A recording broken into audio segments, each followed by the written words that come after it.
Pre, bakit nakasimangot na naman si Jessa? Nag-away na naman ba kayo? Ewan ko ba sa babaeng yun? Tinatanong ko lang naman siya kung saan niya gustong kumain. Sabi niya, akong bahala. Nung dinala ko naman sa karinderya, ayun, nagalit. Parang tanga lang eh. Bakit mo naman kasi sa karinderya dinala? May pera ka naman, hindi sana sa mas matinunang kainan. Marami namang resto sa bayan eh. Hindi ba matino yung karinderya? Hindi naman porke karinderya eh, pipitsugin. Pre, karinderya lang yung pangalan ng kainan. Pero resto din yun. Hindi mo naman kasi sinabi, buang ka eh. React kagad kayo eh. Alam mo, Marky, ang mga babae kasi, magulo utak na mga yan. Moody, kumbaga. May mga time kasi na pabago-bago ang isip ng mga yan. Lalo na kapag hindi maganda ang araw nila, intindihin mo na lang. I'm fully aware naman na ang mga babae, moody. Kaya nga tinatry ko palagi yung best ko na intindihin siya eh. Pero pre, nakakapagod na. Ako na lang palagi ang umiintindi. Kung talagang mahal mo, pagtiisan mo. Pagtisa ng potik. Sino bang hindi mapapagod? Nitong nakaraan, nakabihis na ako ha. Pupunta kami ng simbahan.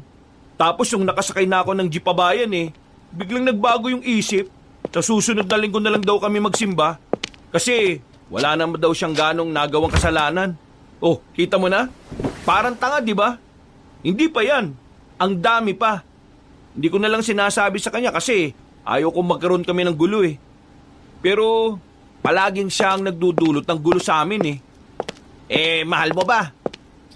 Ano ba klaseng tanong yan? Magiging ganito ba ako kaapektado kung hindi? Mahal mo pala eh. Di ilaban mo. Ilaban ng potik. Paano ko? Ako na napapagod kakaintindi, di ba? Kung sa tingin mo napapagod ka na at mauubos yung sarili mo kakaintindi sa kanya, di iwanan mo na lang. Uy, para kang sira. Ba't ganyan ang advice mo? Ganun naman ang magandang solusyon, Red eh. Umaangal siya na napapagod na siya. Ibig sabihin, nahihirapan na siya. Alam nyo, sa isang relasyon, hindi kasi pwedeng isa lang yung laging umiintindi. Hindi pwedeng isa lang yung laging nag-a-adjust. Kaya nga relasyon, di ba? From the word relation. Dapat tugma kayo. Dapat magkakabit kayo. Dapat merong ugnayan. Kung ganyan, wala na yan. Iwan na. Bitaw na. Kasi, ang kawawa dyan, yung laging nakakaintindi. Tandaan nyo ha, hindi aandar ang sasakyan kung yung isang gulong lang ang gumagana. So, sinasabi mo na kailangang iligtas ni Marky yung sarili niya bago pa dumating yung araw na siya yung maubos. Gets naman. May punto ka naman, pre. Pero ang iniisip ko paano kung minor problem lang pala ito na masyado lang nag-o-overthink tong kaibigan natin? Na dapat lang palang pagtiisan yung situation tapos bigla siyang bumitaw. Di, siya lang din yung magsisisi sa bandang uli. Hindi to minor problem lang. May nagbago kay Jesse. Nararamdaman ko yun. Napapailing na lang ang dalawa kong kaibigan. Maging sila kasi ay apektado rin kapag may problema kami ni Jessa. Madalas kasi talaga, sila ang nagiging tagapayo ko. Matapos naming maipasok ang mga kahon sa truck ay sinarado na rin namin ang headquarter. Sa headquarter na yon binabagsak lahat ng donation mula sa Maynila. Kami ang madalas na nakatoka doon para mag-asikaso, habang ang iba naman naming kasamahan ay nasa munisipyo. Kami po pala ay parte ng isang charity. Volunteer team kami mula sa Maynila. Pero nung time na yon, nasa 3 buwan na kaming nasa Mindanao para tumulong sa mga nasalanta ng bagyo. Kahit kasi 1 buwan na rin ang nakalipas noon, ramdam pa rin ng mga tao ang epekto ng bagyo, lalong-lalo na yung mga nasa liblib na lugar. 11:00 na nang matapos kami. Sumakit ang likod ko kakayuko. Mabuti na lang talaga, malalaking tao ang kasama ko kaya kahit na papano, mas mabilis kaming mag-akyat ng mga donation sa truck. Nang maisara na namin ang headquarter, sumakay na kami para ihatid ang truck sa parking lot ng munisipyo sa bayan. Pababayaan mo na bang masayang na lang mga gintong araw natin na nagdaan? May halaga pa ba sa atin ng pag-ibig kung puso at gabi magsinglamig? Uy, nahimik ka nga. Wala ka naman sa tono eh. Inakantahan ko lang si paring Marky. Tahimik eh. Mag-focus ka na lang dyan si minamaneho mo. Baka mamaya kapag na-aksidente tayo maging kwento na lang tayong tatlo. Sige, tutula na lang ako. Ano pre? Tutula? Ang putik. Wag na. Katarantaduhan na naman yan. O aking sinisinta, para kang kutsinta. Ang tamis mong mahalin, ngunit ang lambot mong namnamin. O binibini kong mahal, hindi na tayo magtatagal. Kamukha mo kasi yung nakataples na manananggal. Sira ulo. Ay nako. Kapag kalokohan, daming alam nito no. Teka, may iba nga tayo. Kumusta nga pala yung negosyo nyo? Yung sa akin? Ayos naman. Marami pa rin bumibili sa alhasan ko. Inalis ko na yung hinihinala akong nangungupit Hindi ko mahuli Kaya ayun, inalis ko na lang kaagad. Yung akin naman, malakas daw ngayon yung computer shop at yung publishing nila Papa. Kaya goods yung sa akin. Yung sa'yo ba, Marky? Okay naman. Marami pa rin tumatangkilik ng sapatusan namin sa Marikina. Pero siyempre, ngayong nabubuhay na ulit yung kultura doon, nagkakaroon na kami ng kakumpetensya. Pero pasalamat pa rin tayo kasi buhay pa rin yung mga negosyo natin kahit na wala tayo ron. Sa totoo lang, itong ginagawa nating pagbo-volunteer, nakakatulong talaga sa atin to no? Ayun naman. Dapat nga ganito rin ginagawa ng ibang may mga kaya sa buhay Para naman nalalaman nila yung kondisyon at sitwasyon ng mga kababayan natin. Don't tell me, tatakbo ka sa susunod na eleksyon. Si Raulo, di mo naman kailangan maging politiko para makatulong ka sa mga tao, no? Mismo. Minsan nga, mas okay nang wala ka sa gobyerno Kasi mas nakikita ka ng tao kapag kusang loob mong ginagawa. Pero yung mga nasa gobyerno, puro lang yan kurakot yung mga nandyan. Bibihira lang makakita ng matino Uy, yan kasi sinasabi ko Daldal lang daldal, ayaw mag-focus sa pagmamaneho May nasagasaan yata tayo mga pre. Ha? Anong tayo? Ikaw nagmamaneho, di ikaw lang. Babayin mo. Bakit ako lang? Tara na nga, duwag Kahit na medyo natatakot kami noon Kabanong dahil nasa kalagitnaan kami ng matataas na puno, bumaba kami para tingnan kung sino ang nabangga ni Red. Pagtingin namin sa harapan ng truck, wala namang kaming nakitang tao. Sumili pa nga kami sa ilalim. Sinuyod ang madilim na paligid, pero wala na kaming nakitang kung sino. Sigurado ka bang meron ka nabangga? O baka namang guni-guni mo lang? Hindi ko ganong nakita Pero parang may tumawid Tapos, naramdaman ko, parang may kumalubog sa harapan natin. Pre, hindi kami nakikipagbiruan sa'yo Ayusin mo lang Parang tanga. Bakit naman ako makikipagbiruan? Sa ganitong lugar pa talaga? Sa ganitong oras? Nasaan nga? Iwan ko. Mga pre, tingnan nyo to Tinuro ni Erwin ang isang tsinelas na naiwan sa ilalim ng bumper ng truck. Tsinelas yun ng pangbata. Nung mga sandaling yun, nakaramdam na kami ng kakaiba. Nagtindigan ang mga balahibo namin Kabanong. Kaya para kami mga batang nagmamadali na makabalik sa truck. Bilisan mo, dali! Bilis! Teka lang, natataranta ako sa inyo Bagal mo naman! Bilisan mo na, start mo na yan! Ano yun? Multo ba yun? Di ba sabi mo may kumalubog sa harapan ng sasakyan? Hindi naman nababangga ang multo baka mamaya, aswang. Aswang? Paano naging aswang yun? Ewan ko. Gusto mo, bumalik ka ron para alamin mo. Kabanong, kabadong-kabado kami noong mga oras na yon. Unang beses lang nangyari sa amin ang ganon. Sa tagal na naming nagpapabalik-balik sa daan na yon, wala namang kaming nararanasan na kababalaghan. Pero kakaiba ang gabing yun para sa amin. Isa yun sa hindi namin makakalimutan. Nang makarating na kami ng munisipyo ay naging kalmado na rin kami. Kinausap ni Erwin ang head namin sa loob. Habang kami naman ni Red ay nasa harapan lang ng sasakyan. Maya-maya pa, nakita namin si Jessa na kalalabas lang din ng munisipyo. Lapitan mo na. Makipagbati ka na. Sige na. Ha? Bakit ako? Ang lalaki nagbababa ng pride, magkakaroon ng magandang bride. Ha? Pinagsasasabi mo? Tinulak na ako ni Red kaya wala na akong nagawa kundi lapitan si Jessa. Kahit naiinis pa rin ako sa kanya, ako na lang ulit ang nagpakumbaba. Nilapitan ko si Jessa na parabang wala kaming tampuhan. Atid na kita sa apartment nyo. Wala na ba kayong gagawin? Wala na. Natapos na kami. Bukas, makakapagsimula na rin tayo sa paghatid ng mga donation. Ano, tara? Okay. Himala na hindi iritado si Jessa ng mga oras na yon. Hinawakan ko pa nga ang kamay niya. Tapos si Red naman, parang maiihina sa sobrang kilig. Pinara ko agad ang taxi na napadaan. Habang nasa biyahe kami, nararamdaman kong hinawakan din ni Jessa ang kamay ko. Mahal, may tatanong ako sa'yo. Pero sana sumagot ka ng maayos ha. Huwag mo sana akong pagtatawanan. Ha? Ano bang itatanong mo?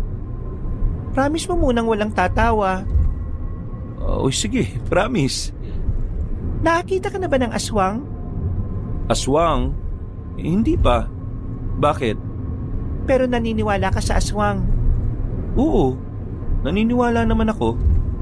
Di ba, lolo ko taga-Capiz. Lagi nagkukwento kasi sa amin yon tungkol sa mga naging karanasan nila sa aswang. Kaya kahit hindi pa ako nakakakita, pakiramdam ko totoo yung mga yon. Pero teka, bakit mo pala biglang natanong yan? Di ba, hindi mo naman hilig yung mga ganyang topic? Kanina kasi sa office, narinig kong usapan nila Mrs. Flores, yung mga nag-hiking daw last month, nawala lang ng ilang araw tapos last week, their body found lifeless. Maraming sugat, maraming kalmot.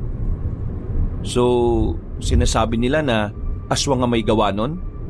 Yes, pero ang sabi naman ng iba, baka raw inatake ng malaking baboy ramo.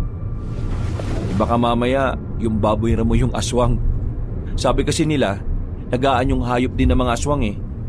So, possible kaya na aswang yon? Hindi natin masasabi. Siguro, hintay na lang natin yung investigasyon ng mga polis. Bakit? Natatakot ka ba? Well, slight. Ayoko kasi ng mga ganyan eh. Kilala mo naman ako, di ba? Matatakotin. Huwag ka matakot. Kasama mo naman ako palagi eh. Kami ng tropa. Bakit? May magagawa ba kayo kapag may nagpakitang aswang sa atin? Oo naman. Uuntog ko lang sa muscle ko yung aswang na yun eh. Puro kakayabangan. May mga aswang talaga rito, lovebirds. Natigil kami sa usapan namin nang biglang makisingit ang driver. Tumingin pa siya sa amin sandali habang nakangiti. Ramdam ko naman ang irita ni Jessa pero hinawakan ko na lang ang kamay niya para kumalma siya. Totoo po ba yung sinasabi niyo, Manong? May mga patunay na ba talaga na meron dito? Palagi namang may patunay. Pero ang lokal dito, pinipilit nilang pagtakpan para hindi masira ang imahe ng lugar. Kapag nalaman kasi ng mga turista na may ganon, mababawasan ang pumapasok na pera dito mula sa labas ng lungsod na ito. Bakit? Hindi ba kayo taga rito? Hindi po eh. Pansamantala lang po kaming nakatira dito dahil sa charity. Mga volunteers po kami. Naka. Bakit po? Mag-iingat kayo. Sa mga ganitong lugar, palaging ang mga dayo ang mainit sa mata ng mga aswang. Manong, magmaneho ka na nga lang kaya. Tinatakot mo pa kami. Iha, hindi ko kayo tinatakot. Ang sinasabi ko ay isang paalala. na kung maririnig nyo ito mula sa tao nakatira dito, isa na yung advantage para sa inyo. Kasi magkakaroon na kayo ng ideya. Ano pong gagawin kapag nakakita ng aswang? Para sa mga kagaya nyong walang alam, tumakbo kayo. Iwas. Hindi nyo sila kakayanin eh. Ang mga aswang, parang kagaya rin natin mag-isip. Parang tao rin. Parang isa lang din sa atin. Umahalo sila sa tao. Kaya hindi mo malalaman kung kailan sila lalapit sa iyo eh. Kaya ang pinakamagandang gawin, iwas, ingat, at alerto. Lalo na kayo, mga dayo kayo. Mahal, huwag mo na kasing kausapin yan eh. Ramdam kong natatakot na si Jessa kaya tinigilan ko na rin ang pakikipag-usap sa matanda. Hinayaan ko na lang na magsalita yon hanggang sa makarating na rin kami sa apartment nila Jessa. Pinaghintay ko ang driver at tinatid ko na muna ang girlfriend ko sa loob ng gate. Magkalayo kasi ang tirahan ng mga babae kaysa sa amin. Yung amin, iikot pa sa kabila. Pero malapit lang din naman doon. Sige na, umuwi ka na rin. Alam kong pagod ka eh. Ikaw rin, magpahinga ka rin ha. Tsaka, sorry nga pala kaninang tanghali. O sige, pasok na ako. Naglakad na si Jessa papasok ng apartment. Naiwan akong napanganga na lang. Ang buong akala ko kasi, hihingi rin siya ng paumanhin. Pero wala akong narinig kahit na sorry. Dahil doon, mas lalong nabubuhay sa utak ko ang ideyang meron talagang nagbago sa kanya. Ilang gabi na rin siyang hindi nagpapadala ng messages bago siya matulog. Manong, atid niyo na lang po ako sa kabila, tapos bayaran ko na po kayo. LQ? Ano po? LQ? Hindi mo alam kung anong ibig sabihin ng LQ? Lover's Squirrel. Anong lovers squirrel? Lovers quarrel po yun. Ay, alam mo naman pala eh. Pinapatawa na kita. Manong, may asawa ba kayo? Ay, oo naman meron. Kaso, wala siya rito eh. Nasa Canada. Doon siya naninirahan kasama yung panganay kong anak. Minsan ba, magulo talaga ang utak ng mga babae? Anong minsan? Magulo talaga utak ng mga yan, Diyos ko. Halos kada segundo, paiba-iba utak ng mga yan. Eh bakit? Ganun ba yung kasintahan mo? Normal lang yan. Normal pa rin ba yung hindi na niya ginagawa yung mga ginagawa niya sa akin dati? Kagaya ng alin? Yung pag-good night sa text. Yung pagiging interesado niya sa mga kwento ko. Pati na rin yung pagsabay niya kapag kakain kami. Palagi niyang kasama mga kaibigan niyang babae ngayon eh. Parang ayaw niya na akong kasabay. Ay maraming dahilan kasi kaya nagbabagong ugali ng babae. Pwedeng dahil sa buwan ng dalaw. O kaya sa biglang pagbabago ng lugar na kinalalagyan nila. Ang mga babae kasi, minsan silang nahihirapang mag-adjust sa environment nila. Pero pwede rin namang... Pwedeng ano ho? Gano'n na ba kayo katagal? 7 taon ho. Bakit hindi pa kayo kasal? Engaged na kami. Nung nakaraang taon dapat kasal na kami. Pero bigla niya kasing tinanggap yung pagiging volunteer eh. Kaya heto, na-delay. Kaya tinanggap ko na rin para makasama niya ako. Nag-volunteer na rin ako. Ayaw kong magbigay ng opinyon tungkol sa ganyan. Kasi baka mamaya ako pa maging dahilan kung bakit kayo nagiwalay. Bakit? Ano po bang naiisip nyo? Nagbabago ang babae sa maraming dahilan. Pero ang pinakamalapit na dahilan, alam mo na siguro kung anong tinutukoy ko. Hindi na ako nakapagsalita ng mga sandaling yon, Kabanong. Dahil sa ideya na yon, nabura agad sa isipan ko ang naranasan namin sa gitna ng daan. Nawala sa utak ko ang tungkol sa mga aswang. Napalitan na yon ng mga bagay na may koneksyon sa relasyon namin ni Jessa. Nang makabalik na ako sa apartment namin, ay hindi pa rin ako dinadalaw ng antok. Napansin naman ako ni Red kaya bumaba siya sa higaan niya. Pre, alauna na. Bakit gising ka pa? Di ako makatulog eh. Marami akong iniisip. Teka, nasan pala si Erwin? Ang sabi niya, baka mamaya pa siya makauwi. Meron siyang pinuntahan eh. Yung kakilala niya sa kabilang team, yung malakas mag-inom. May inom yata sila ngayon. Pambihira naman. Alam nang maaga tayo bukas, nakuha pa talaga mag-inom no? Ewan ko ba ron? Pinagsabihan ko naman siya kanina eh. Hindi siya nakinig. May napapansin ka ba kay Erwin? Napapansin? Alin? Kaya nga tinatanong kita kung may napapansin ka eh. Wala naman. Ikaw ba? Napapansin ko lang minsan, bigla-bigla siyang aalis.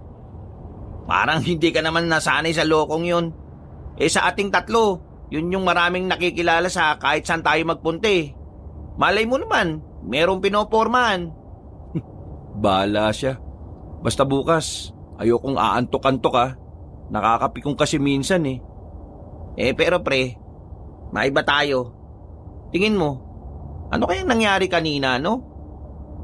Kung iniisip mong baka nga aswang yun, ganun din ang iniisip ko. Aswang? Baka nga meron talagang aswang dito no? Meron ako nakausap kanina, matandang driver.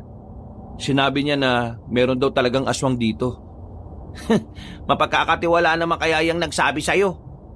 Ewan, sabi niya taga rito raw siya Kung totoo ngang may aswang dito, di kailangan na lang nating mag-ingat. Sabi kasi ng matatanda, sa lugar na merong aswang, palagi mga dayo ang tinatarget nila Yun nga din ang sabi sa akin ng matandang driver. Natigil ang usapan namin kabanong na makaramdam na rin kami ng antok. Pagbalik ko sa higaan ay agad na akong nakatulog. Kinaumagahan, 6:00 pa lang ay nakahanda na kami ni Red. Kagaya ng inaasahan namin, hinihintay na naman namin si Erwin. Nasa labas na kami habang siya ay nasa loob pa. Nagbibihis. Alam mo, hindi ko talaga kayang tiisin tong ganitong ugali ni Erwin Nung nakaraang linggo, ganyan din Pre, nakakaya na kina Doc at sa medical team. Kanina pa sila naghihintay sa munisipyo Tawag na nga ng tawag sa akin Ang bira naman talaga Kalma lang. Ano ka ba naman? Isipin mo na lang yung pupuntahan natin kapag nag-away pa kayong dalawa ngayon. Baka mas lalo tayong hindi matuloy. Tara na, anong oras na pala? Oo nga, mag-aalas 7 na Dapat 6:00 nasa munisipyo na tayo. Late na naman. Nakakaya sa medical team pasensya na. Pasensya? Alam mo naman na maaga tayong aalis, nag-inom ka pa talaga kagabi. Wala naman kaming pakialam kung gusto mo magsaya. Pero sana ilugar mo. Nandito tayo para maging volunteer at makatulong sa mga nangangailangan. Hindi tayo nandito para magliwaliw, no? Teka. May problema ka ba sa akin? Tinatanong mo talaga? Nung nakaraan ka pa ganyan Tapos nagtataka ka kung may problema ako sa'yo. Ako ang team leader sa atin. Kaya ako malilintikan ng head sa ginagawa mo Tama na yan. Bira naman kayo talaga Tara na. Erwin, huwag ka nang magsalita Ulit mo kasi. Sinabihan na kita kagabi. Pre, hindi ka ba nahihiya? Palagi tayong hinihintay ng mga kasama natin. Sige na boys, tara na. Alis na tayo. Napapailing na lang ako at nauna nang sumakay ng truck. Hindi na rin ako nagsalita at baka kung ano pa ang maisip ko. Habang nasa biyahe kami, tahimik lang kami. Walang naimik. Paminsan-minsan kapag tinitingnan ko si Erwin, nakikita kong abalang-abala siya sa cellphone. Meron siyang kausap sa chat. Hinahayaan ko na lang para wala ng gulo. Pagdating namin sa munisipyo, kami na lang ang hinihintay. Pagbaba namin, napansin kong wala pa si Jessa sa team ng mga babae. Kinausap ko yung kasamahan niya sa apartment. Ang sabi, malilate daw ng kaunti. Papalis na kami nang humabol si Jessa. Ni hindi ko na rin siya nakausap dahil wala ng oras. 5 truck ang daladala namin. 2 sa medical team at ang 3 naman ay para sa mga stock ng pagkain at ng mga gamot. Pati na rin ang iba pang pangangailangan ng mga tao. Halos 15 minutos lang, tumigil na rin kami sa malawak na garahe. Merong isang lalaki na umalalay sa amin para ituro ang daan. Kailangan pa raw kasi naming maglakad ng halos 20 minuto. Kaya naman, wala kaming ibang magagawa kundi hakutin ng mano-mano ang mga daladala namin. Ito yung mahirap kapag sobrang liblib na lugar mga pre, no? Hindi na makakapasok yung sasakyan sa loob, kaya no choice. We need to buwat-buwat lahat ng ito. Sige na, mauna na kayo. Kakausapin ko lang si Jessa. Sige. Uy Erwin, tara na. Agad kong nilapitan si Jessa na abala sa pag-check ng mga box. Napatingin din siya sa akin at sandaling tumigil sa ginagawa niya. Paglapit ko, naamoy ko kagad na amoy alak siya. Kaya naman, alam ko na agad kung bakit siya late. Bakit? Bakit ka nag-inom kagabi? Nag-inom. Amoy alak ka, no? Amoy na amoy. Kakamadali mong makahabol dito, nakalimutan mo yatang maligo na maayos eh. Sige, lakasan mo pa ang boses mo para marinig nila. Alam mo maaga tayo ngayon, nag-inom ka pa talaga.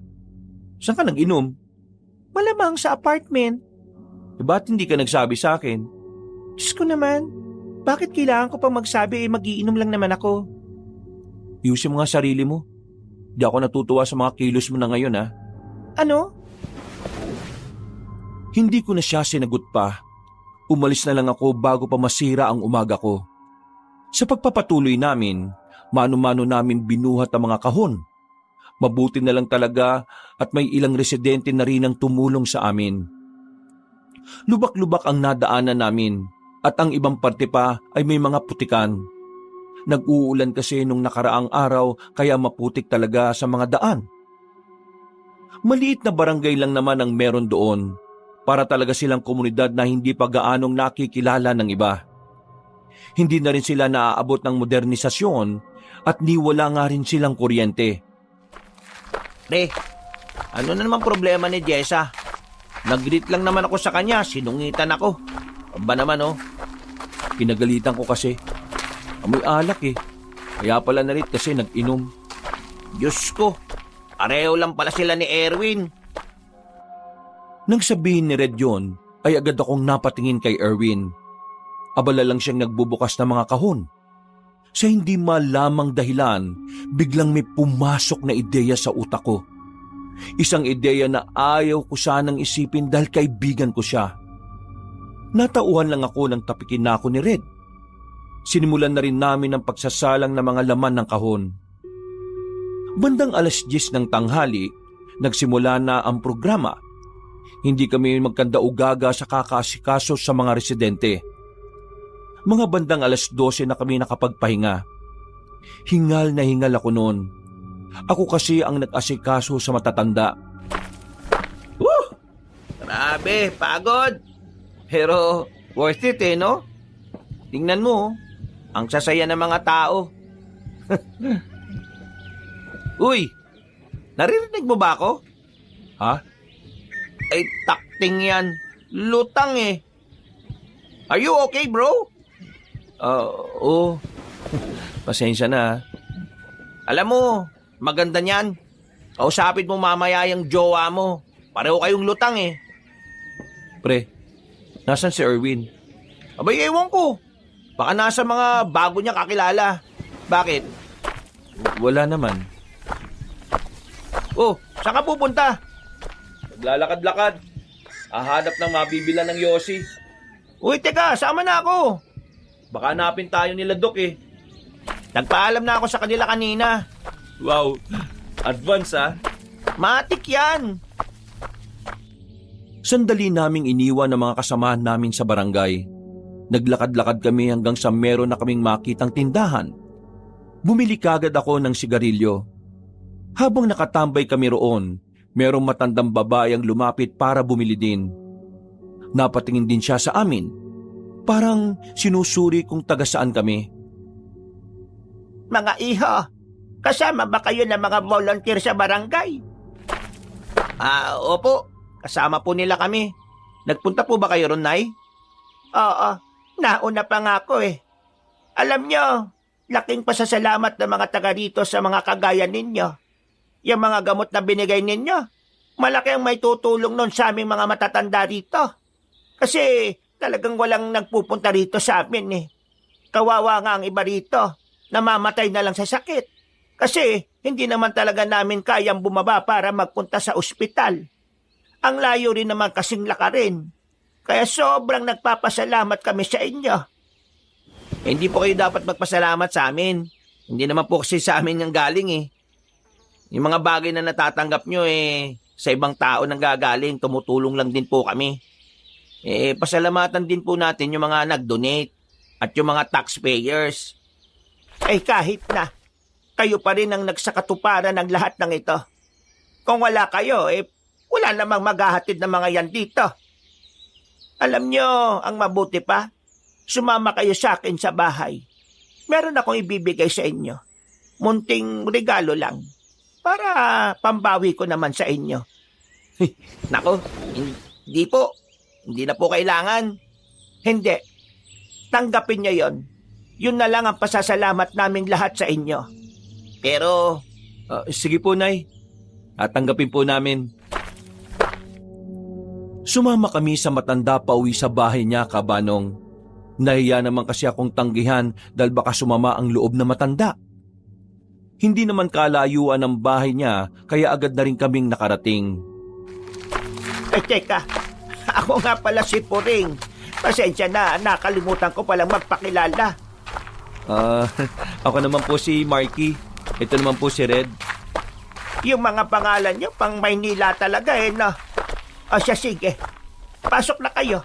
Upo muna kayo rito, ha? Kukunin ko lang sa loob ng bahay yung ibibigay ko sa inyo.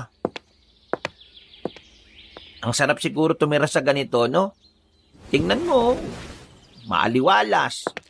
Ang hangin pa. Tapos, ang daming halamanan.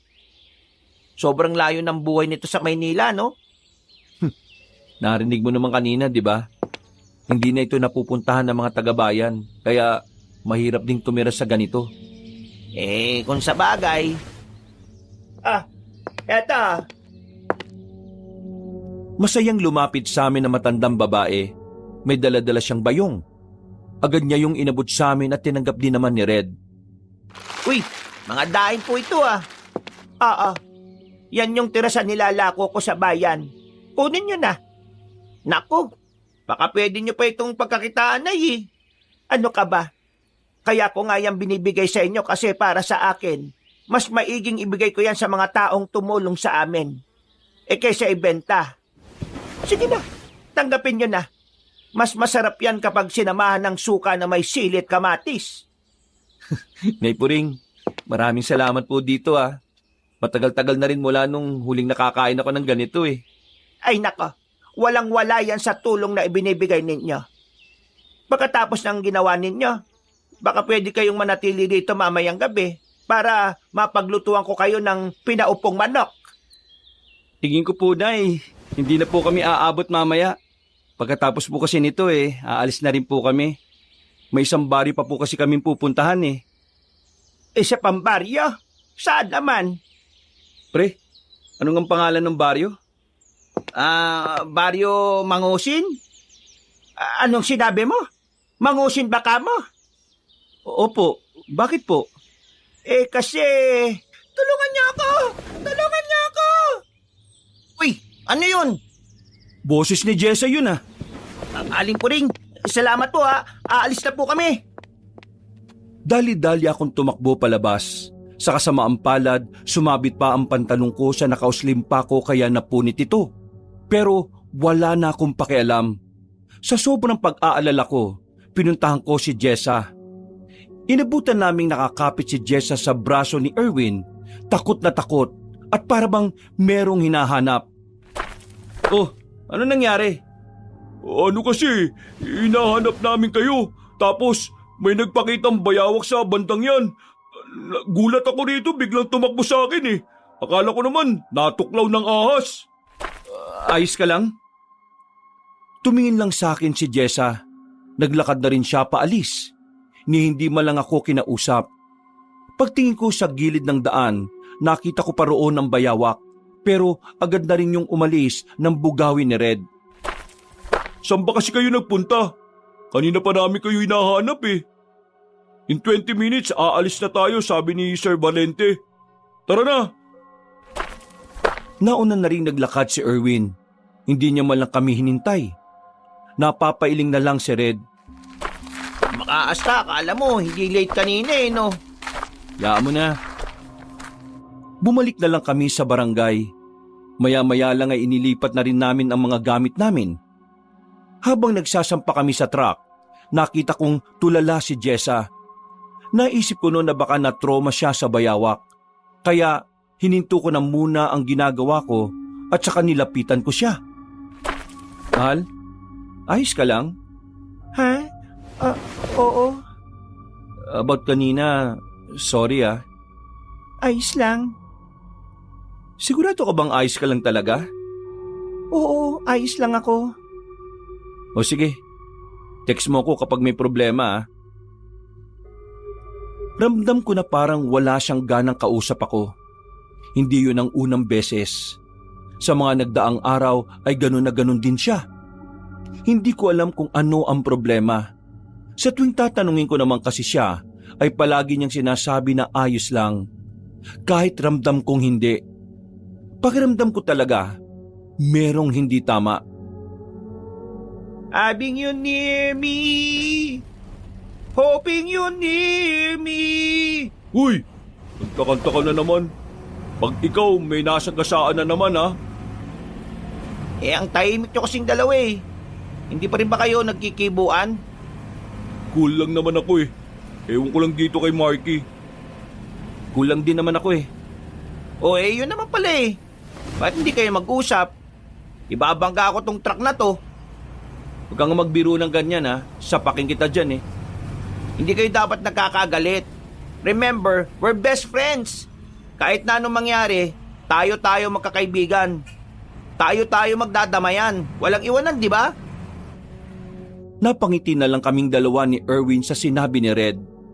Makalipas lang ang ilang minuto, tumigil na rin kami sa bakanting lote. Sa gilid ng daan, merong nakalagay na maliit na karatula na may nakalagay na Welcome to Barrio Mangusin. Pagbaba pa lang namin, meron na agad kaming naamoy na umaalingasaw. Hindi namin alam kung saan nagmumula ang mga yon. Kagaya ng baryo nila Aling Puring, kakailanganin din naming maglakad papasok. Pero sa puntong yon, walang sumalubong sa amin para i-guide kami. Ang sabi ni Sir Valente na head namin, dapat daw ay may susundo sa amin. Pero wala kaming napala. Kaya mano-mano na naman kaming naghakot.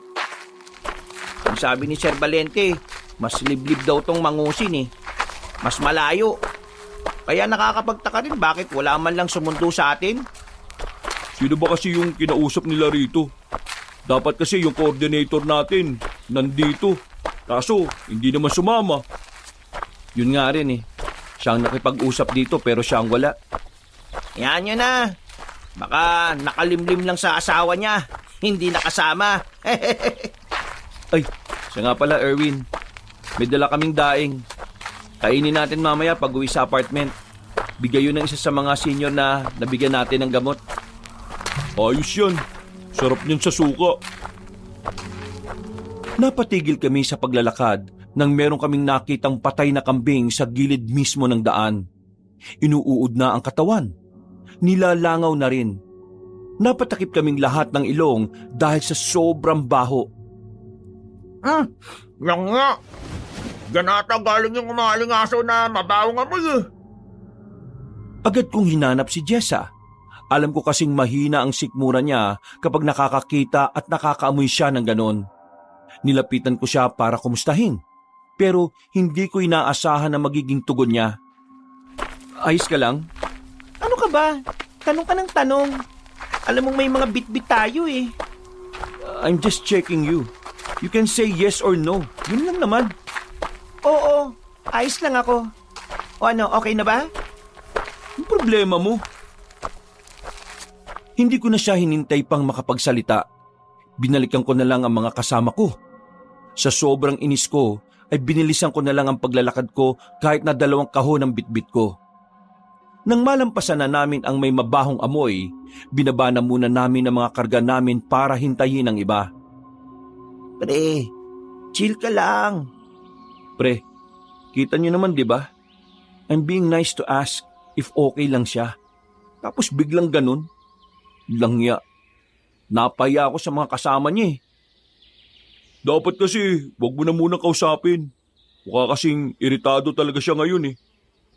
Erwin, look. Boyfriend niya ako. At meron akong karapatan na kumustahin siya kung tingin kong hindi siya okay. What's wrong with that, di ba? Hindi ko magets eh.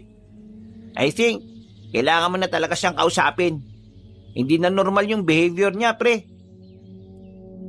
Huminga na lang ako ng malalim, Kabanong. Habang naghihintay naman kami ng iba naming kasamahan, isang matandang lalaki ang dumating. May panyo pa siya sa noo at may daladalang tungkod. Yung suot niya ay masasabi naming parte siya ng isang tribo. Malakas-lakas pa ang matanda. Sa katunayan, kahit may edad na, ay maskulado pa rin ng bahagya ang katawan nito. Magandang hapon sa inyo. Kayo ba mga taga-munisipyo? Wala po yung head namin eh. Pero kayo po ba yung magsusundo sa amin para dalhin sa loob mismo ng Baryo Mangusin mga to? Ako ang kapitan ng Baryo Mangusin. Pasensya na at nahuli ako. Agagaling ko lang kasi sa pagpapahinga eh. Halika kayo, sundan niyo ako at dadalhin ko kayo ron. Oh, yung iba maiwan mo na rito. Para pagdating nila Sir Valente, may kasabay sila. Sige, dito na muna ako. Sige pre, kami nang sasama sa kanila ah. O ikaw Erwin, paiwan ka ba? Hindi, kasama na ako sa inyo. Nauna na sila Red. Sumama na rin doon si Jessa. Kasama kong naiwan ng ilan sa mga kasamahan ni Jessa sa apartment. Kaya naisipan kong itanong sa kanila kung bakit nag-inom ang girlfriend ko nung gabi. Pero nagtaka ako sa sinabi nila. Ang sabi nila sa akin, hindi naman daw sa apartment nag-inom si Jessa kasi bawal ang alak doon. Dito na ako nag-isip. Tingin ko, mayroong matinding dahilan kung bakit siya nagsinungaling. Pagdating ng head namin ay sabay-sabay na rin kaming naglakad. Makalipas lang ang halos 10 minuto, narating na rin namin ang pinakabaryo ng Mangusin. Magandang hapon sa inyo. Ako nga pala si Eleanor. Ako ang namumuno sa Baryo Mangusin. Pasensya na kayo sa lugar namin ha. Sobrang liblib na talaga kaya kulang na kulang kami sa mga supply. At hindi na rin kami nakapaglinis gawa nga na nitong nakaraan may malakas na bagyong tumama rito. Sobrang daming dapat na linisin. Hindi namin alam kung ano ang dapat na unahin. Masaya ako at ang aming mga kapwa-residente sa pagdating ninyo. Malaking tulong ito sa amin. Hindi nagtagal, nagsimula na rin kaming magbaba ng mga laman ng truck. Abala na naman kaming lahat. Makailang ulit kong sinusulyapan si Jessa. Hindi siya tumitingin sa gawi ko.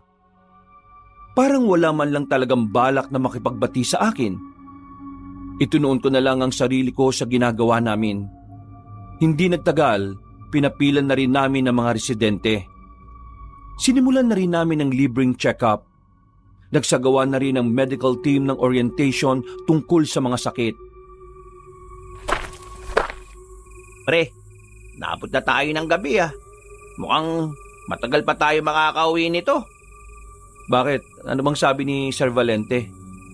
Yung medical team, ang daming pasyente ngayon. Ang daming may sakit dito eh. Hindi naman natin pwedeng iwan sila, Dok. Kaya matik, kailangan natin maghintay kung kailan tayo makakauwi. Nakita mo ba si Jessa? Ha? Hindi eh. Baka naroon sa tent ng medical team. Doon ko siya nakita kanina eh. Wala sumilip ako dun eh. Di ko rin nakita. Si Erwin nakita mo. Di ba inutusan ni Doc na kunin yung isa pang box sa truck? Pansin ko lagi mong hinahanap si Erwin ah. Bakit? Ano bang meron?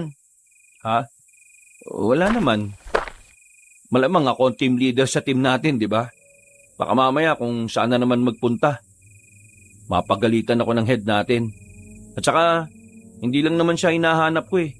Pati rin yung iba nating kasama. Habang abala sila sa pag-aasikaso, niyaya ko si Red para makapaghanap ng mabibilhan ng sigarilyo. Naglakad-lakad kami sa baryo. Yung pakiramdam namin para kaming nasa horror film. Yung nilalakaran kasi namin kagaya ng mga haunted na daan sa mga palabas. Madilim at nakapatay pa ang mga ilaw sa mga bahay na nadaraanan namin. Hindi nga namin alam kung may nakatira pa roon. Nakakatakot naman dito. Parang maya-maya lang eh. May sasakmal na lang na aswang sa atin dito. Huwag kang magsalita ng ganyan. Baka biglang mangyari yan eh. Parang wala naman tindahan dito, pre. Balik na kaya tayo. Ayun oh, may ilaw doon. Baka naman tindahan na yon. Yusing-yusin na ako eh. Mabilis kaming naglakad patungo sa direksyon na yon. Pero nang makalapit kami roon, hindi naman pala tindahan ang naroon. Isang bahay na may malakas na gasera sa loob. Wala. Awawa tayo. Walang yosi. O tara na, balik na tayo. Paalis pa lang sana kami nang biglang may narinig kaming umangil. Napalingon kagad kami sa isang kulungan na natatakpan lang ng tolda. Nagkatinginan kami ni Red. Pareho kaming walang ideya kung ano ang naroon. Kaya naman naisipan naming lumapit doon. Kinuha namin ang kahoy na nasa gilid. Ginamit namin yon para tingnan kung ano ang nasa kulungan. Gamit ang cellphone ko na may flashlight, inalam namin kung ano ang naroon. Napadistansya agad kaming dalawa. Nang umangil ulit ang nilalang na naroon ay agad kaming umalis. Madapa-dapa pa kaming dalawa sa sobrang pagkataranta. Nang makalayo na kami ay saka lang kami nakahinga ng maayos. Pre, ano yun? Kangaroo ba yun? Bakit baliktad yung binti niya, pre? Aso ba yun? Pre, yung nakita natin, sigbin. Ha? Sigbin? Yung ano? Yung alaga ng mga aswang? Oo pre, sigbin. Tara, bumalik na tayo. Baka mapahamak pa tayo dito. Alam kaya ni Mang Kepeng na may sigbin dito sa lugar nila? Baka hindi eh. Kasi kung alam niya, dapat pinatay na nila yun. Alam ng kahit na sino na ang sigbin eh, delikado sa buhay ng tao. Nagmamadali na kaming makabalik sa mga kasamahan namin. Pumasok na muna kami sa tent ng mga kasama namin. Pinilit naming maging kalmado. Maya-maya lang, nahimasmasan na rin kami. Lumabas ako ng tent. Hindi ko pa rin makita si Jessa ng mga sandaling yon. Kaya nagtanong-tanong na ako sa medical team na kasama niya sa tent. Ang sabi nila, hindi raw nila alam kung nasaan. Kaya nung mga sandaling yon, kinakabahan na ako, Kabanong. Kahit na magkagalit kami, hindi ko kayang tiisin na wala siya. Saan naman kaya nagpunta yung isang yun? Pambira naman oh. Sama mo na lang ako. Hanapin natin. Kaunting lakad lang ay nakasalubong namin si Erwin na may dalang-dalawang kahon. Sandali niyang binabayon nang makita niya kami. Oh, saan kayo pupunta? Nahanap namin si Jessa. Kanina pa wala sa tent nila eh. Si Jessa ba? Nandun. Nasa truck ah. Ha? Anong ginagawa niya ron? Sino kasama niya ron? Masama daw pakiramdam niya eh. Hindi raw siya makapagpahinga sa tent kasi ang iingay raw. Sinabihan ko na magsabi sa'yo, sabi niya wag na. Ayaw naman niyang sumama pabalik kaya iniwan ko na. Inutusan pa nga ako ni Doc eh. Sige, salamat. Sige, dali mo muna yan. Puntahan mo pre, mag-isa lang siya ron. Tumango na lang ako. Binilisan na lang namin ni Red ang lakad namin hanggang sa makarating na kami kung saan nakaparada ang mga truck namin. Nakita namin si Jessa sa dulong truck. Medyo nabigla pa siya nang buksan namin ang likod. Bad trip naman oh. Mamamatay ako sa gulat eh. Masama raw ang pakiramdam mo? Ayos na ako. Huwag kang matigas ang ulo. Boyfriend mo ko eh. Bakit hindi ka nagsasabi? Hindi kita boyfriend sa trabaho, okay? Maging professional ka naman. Volunteer lang naman tayo rito. Hindi to actual work natin. But at least, ilabas mo yung personal nating buhay dito. Okay, fine. Pero sana man lang, di ba? Sinenyasan mo ko na masama na palang pakiramdam mo. Pre, doon lang ako Tingnan ko lang yung isang truck kung may naiwan na yosi si Randy. Jessa, ano ba problema mo? May nagawa ba akong masama para maging ganyan ka sa akin? Ang cold mo eh. Wala kang gana kapag kinakausap kita. Napapagod lang ako sa ginagawa natin. Sinabihan naman kasi kita na hindi madaling ginagawa namin dito, pero bigla-bigla kang sumasama. O ayan, Please, gusto ko mapag-isa muna, okay? Gusto ko magpahinga. di ka pwede mag-isa rito. Hindi natin alam kung anong klase ng lugar to. Nang sabihin ko yun sa kanya, nakita ko kagad sa mukha niya ang namuong kaba. Kahit ako rin, kinikilabutan. Epekto yun ng sigbi na nakita namin. Nananakot ka pa no? Hindi ako nananakot. Sinasabi ko lang na sa mga ganitong lugar, hindi pwedeng wala tayong kasama. Paano kung may mangyari masama sa'yo, di ba? Anong napapansin mo? Ha? Anong napapansin mo sa lugar na ito? Bakit mo natatanong? Hindi ako komportable rito Bakit? Ano bang napapansin mo? Yung mga tao dito, parang ngayon lang nakakita ng tao. Kakaiba sila kung makatingin Basta, ibang pakiramdam ko sa kanila. Liblib ang lugar nila. Normal lang na ganun ang tingin nila dahil hindi naman sila nakakapunta ng bayan Naninibago lang siguro sa mga dumadayo. Hindi rin naman nakakapunta ng bayan ng karamihan sa unang baryo na pinuntahan natin kanina, di ba? Pero, hindi naman sila ganun makatingin. Iba-ibang kultura sa bawat baryo. Kaya hindi mo pwedeng sabihin na dapat kagaya sila ng nauna natin pinuntahan. Naku, ewan ko sa'yo. Nagpunta ka lang yata dito para makipagtalo Alam ko yung nararamdaman mo, pero hindi ako sa mga tao nagbabase. Ha? May kakaiba sa lugar na ito. Ano sinasabi mo? May nakita kami na red sa bandang dulo ng baryong to. Hindi ka maniniwala sa sasabihin ko. At baka hindi ka na rin makatulog kaya wag... Visit naman to Sabihin mo na. Pabitin ka pa May nakita kaming sigbin sa isang malaking kulungan. Sa lakas ng ilaw sa loob ng truck, nakita ko ang pamumula ng mukha ni Jessa dahil sa kaba. Agad ko siyang nilapitan at tinawakan sa magkabilang pisngi. Napansin ko kasing parang hindi siya makapagsalita sa sobrang kaba. Uy, Jessa, relax. Uy, Bitiwan mo nga ako. Kanina ayos lang ako dito Pero ngayon, natatakot na ako. Di ka na sana dumating kung tatakutin mo lang ako, di ba? ano ba problema mo ha? Ang hirap mo naman pakisamahan Sinabi ko lang naman sa iyo yun para magkaroon ka ng ideya na hindi ka dapat nagiging kampante rito. Sinasamahan kita hindi dahil gusto ko lang, kundi dahil sinisiguro ko na ligtas ka. Kasi yun ang role ko as your boyfriend, to make sure that you're safe. Anong problema doon, ha? Ang irasyonal mo nang mag-isip Kinakausap ka ng maayos kung anong problema mo pero ayaw mo namang sabihin. Tapos ako tong pinagbubuntungan mo. Tell me. Oy. Yan na naman kayo Mag-usap nga kayo ng may naon. Nakakapagod ng umunawa, pre. Nakakapagod. Bakit ka na pala, Eddie? May biglang umangil na aswang sa labas. Nang marinig namin yon, agad akong napasilip sa labas. Pagtanaw ko sa kabilang truck, nakita naming may nilalang doon na gumagapang. Pumasok siya sa likuran. Hindi ko alam kung anong ginagawa niya ron. Ang tanging naisip ko na lang noon ng mga oras na yon, mailigtas namin ang sarili namin. Pinapasok ko si Red at maraang kong isinarado ang pinto ng truck. Tahimik lang kaming nakikiramdam sa paligid. Maya-maya pa, naramdaman na lang namin na nasa bubungan na siya. Huwag kayong maingay. Halos 5 minuto rin yatang naging ganoon ang kalagayan namin. Pero mga ilang sandali lang, nawala na rin ang naririnig namin. Marahang kong binuksan ulit ang pintuan ng truck.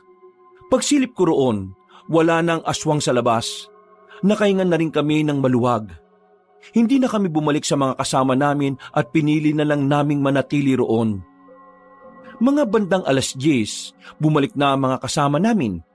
Pero ang sabi ng head namin ay kailangan namin bumalik kinabukasan. May mga naging pasyente kasi ang medical team na hindi basta pwede nalang bigyan ng gamot. Sa madaling sabi, kailangang i-monitor ng 2 hanggang 4 na araw. Yun ang pinakaayaw ko sa pagiging volunteer, lalo na kapag may medical team kaming kasama. Kahit kasi wala namang kaming kinalaman sa trabaho nila, kailangang naroon kaming mga lalaki.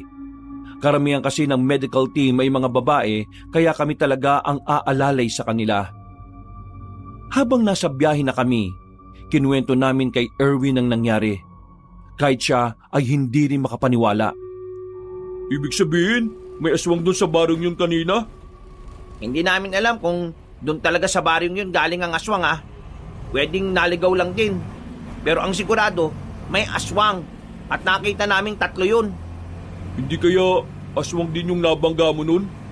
Aswang? Tapos may tsinelas ng bata? Eh di batang aswang.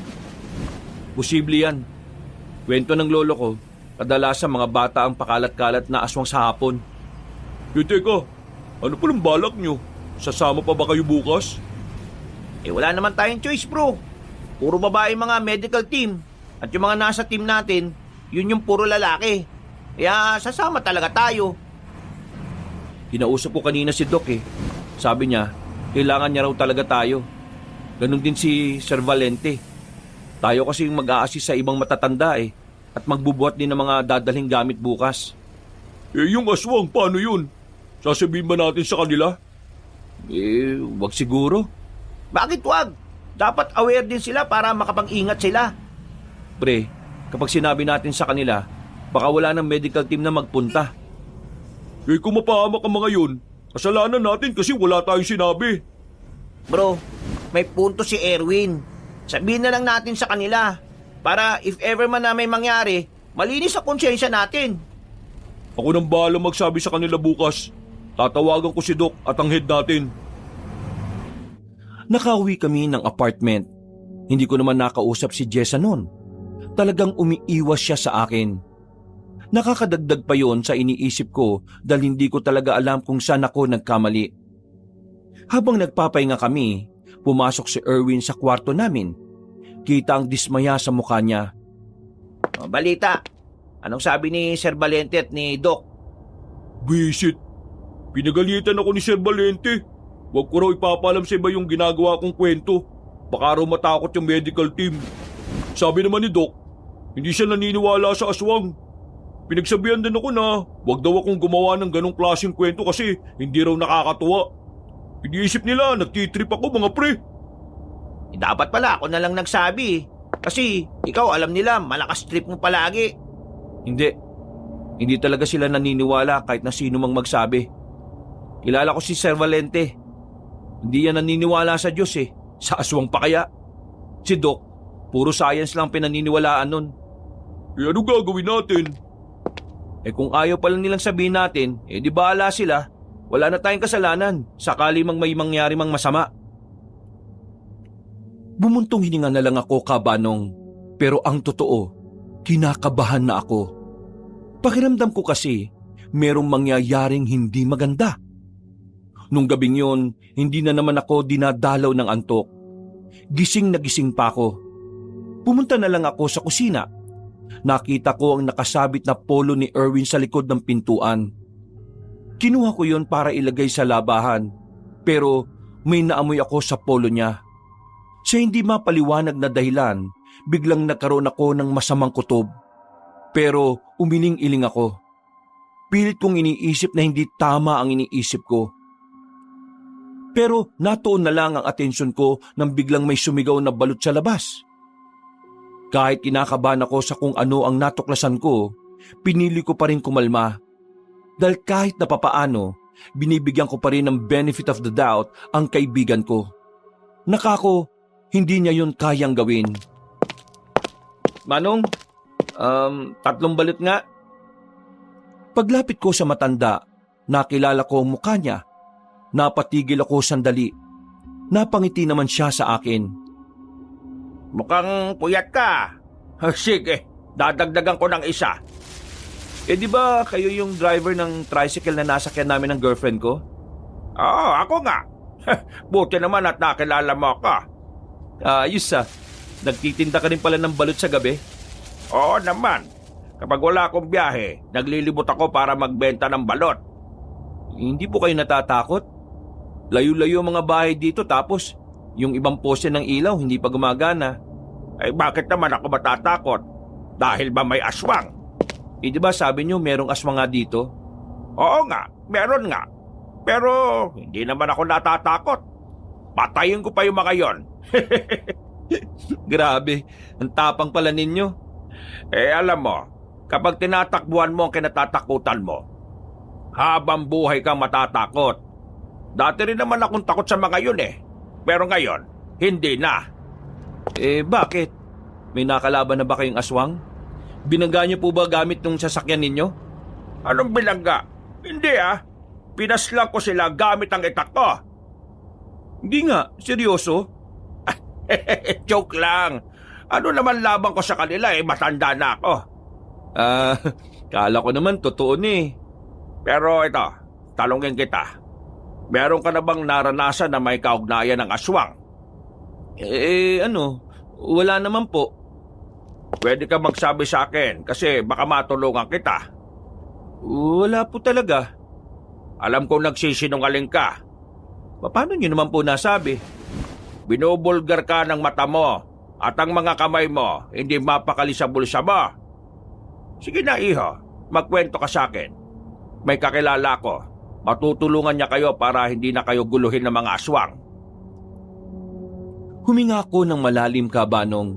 Tumingin muna ako saglit sa apartment para siguraduhin walang makakarinig na iba kong mga kasama. Total, hindi naman namin kasamang matandang yon sa ginagawa namin. Sinabi ko na rin sa kanya. Ang totoo niyan, Manong, meron po talaga Nung una, nasa biyahe kami. Meron kaming nabangga. Pero pagtingin namin sa labas, wala naman po. Ang nakita lang namin, tsinelas ng bata. Tapos kanina lang, galing kami sa volunteer project namin. May pinuntahan kaming baryo. Naglalakad-lakad kami ng kasama ko para maghanap ng mabibilyan ng yosi. Meron kaming nakitang kulungan. Malaking kulungan. Pagsilip namin meron pong merong sigbin sa loob. Nakakatakot, nakakakilabot. Pero hindi lang po doon nagtatapos yun. Bumalik yung kaibigan ko sa pinagparadahan namin ng truck.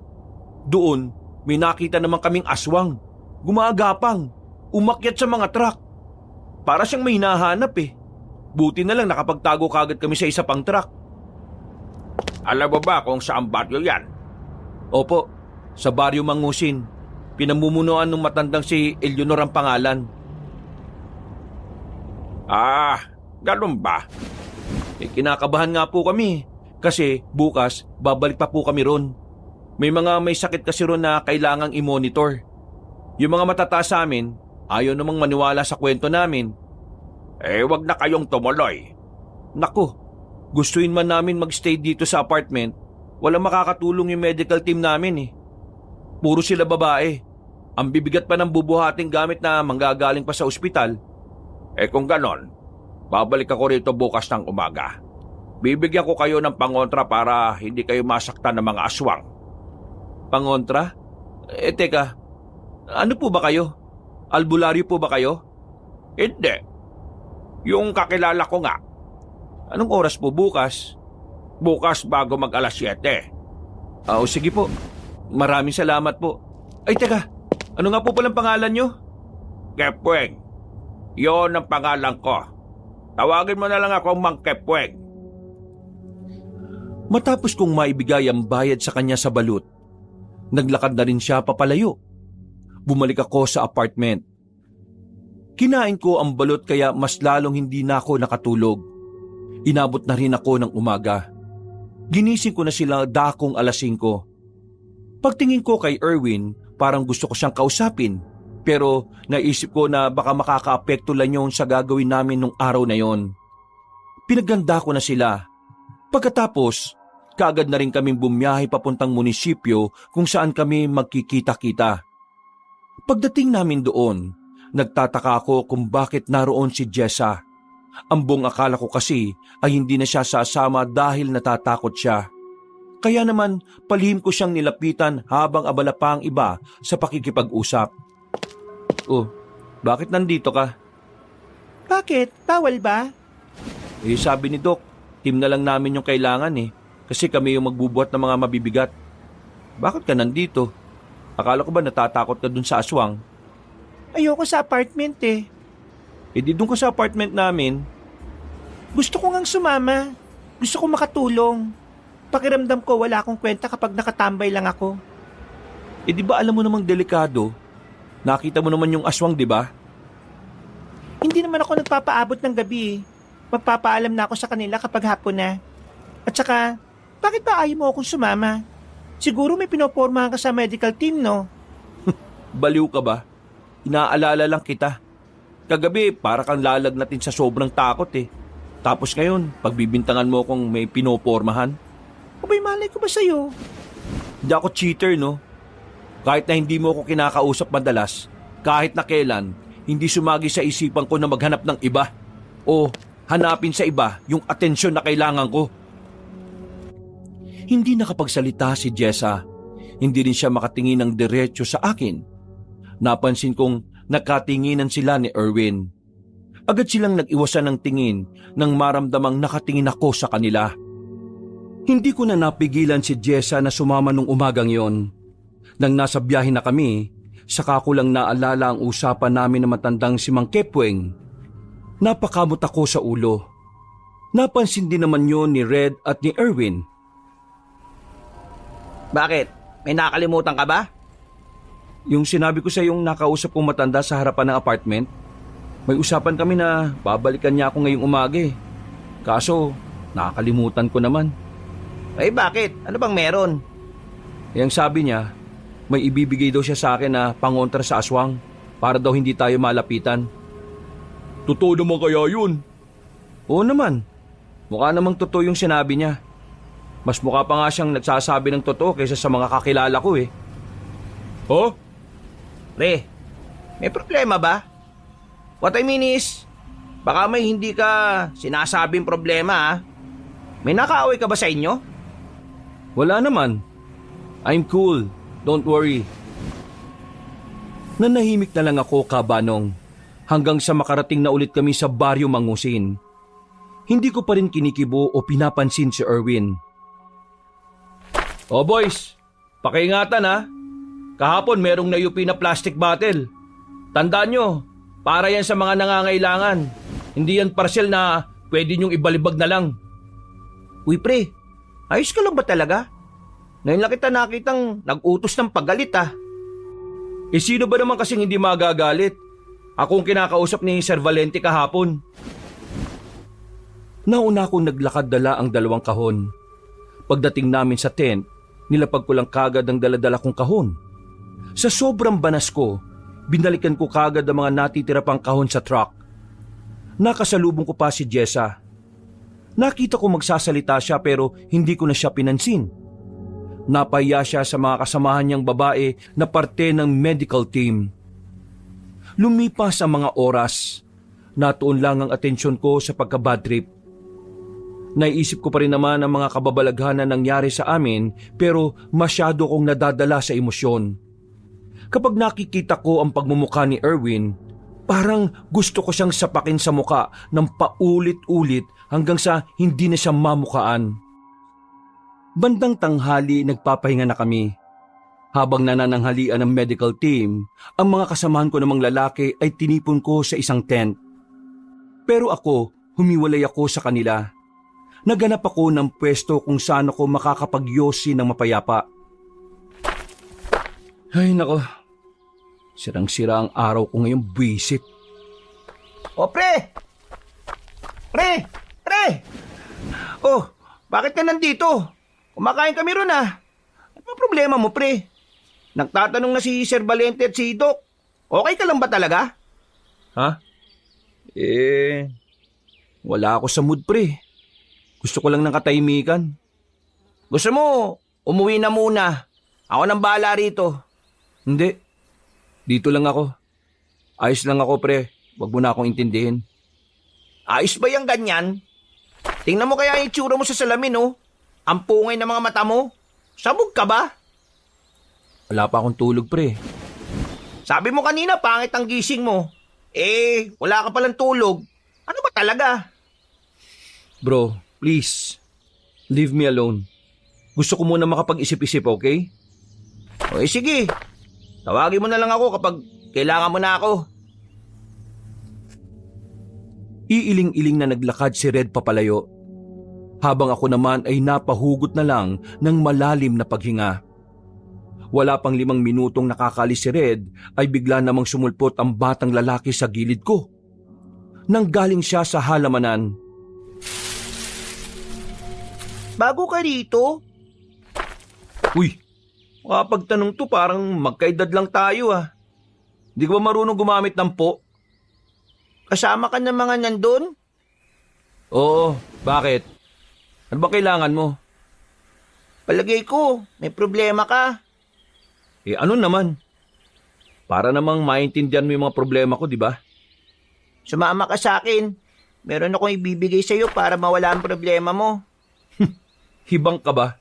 Bakit naman ako sasama sa'yo? Bata ka lang. Hindi ako bata lang. Ano ka? Matandang nagkatawang bata? Mas malawak pa nga ang pangunawa ko kaysa sa'yo eh. Talaga ba? Sige nga. O ito, tatanungin kita ha. Kapag ito nasagot mo ng maayos, bibilib na talaga ako sa'yo. Sige, ano itatanong mo? Kung sakaling ikaw, meron kang girlfriend, tapos parang wala na siyang gana sa'yo. Palagi siyang iritable. Parang ayaw ka niya makita. Anong may isip mong dahilan kung bakit siya nagkakaganon? Ano? Sagutin mo. Akala mo masasagot mo to ha? Hindi. Wala ka pang syota eh. Maraming dahilan kung bakit nagiging malami ang babae sa isang relasyon. Pwedeng napapagod na siya sa palagi niyong ginagawa. Pwedeng nawawala na siya ng interes kasi di na niya nakikitang ikaw yung kasama niya.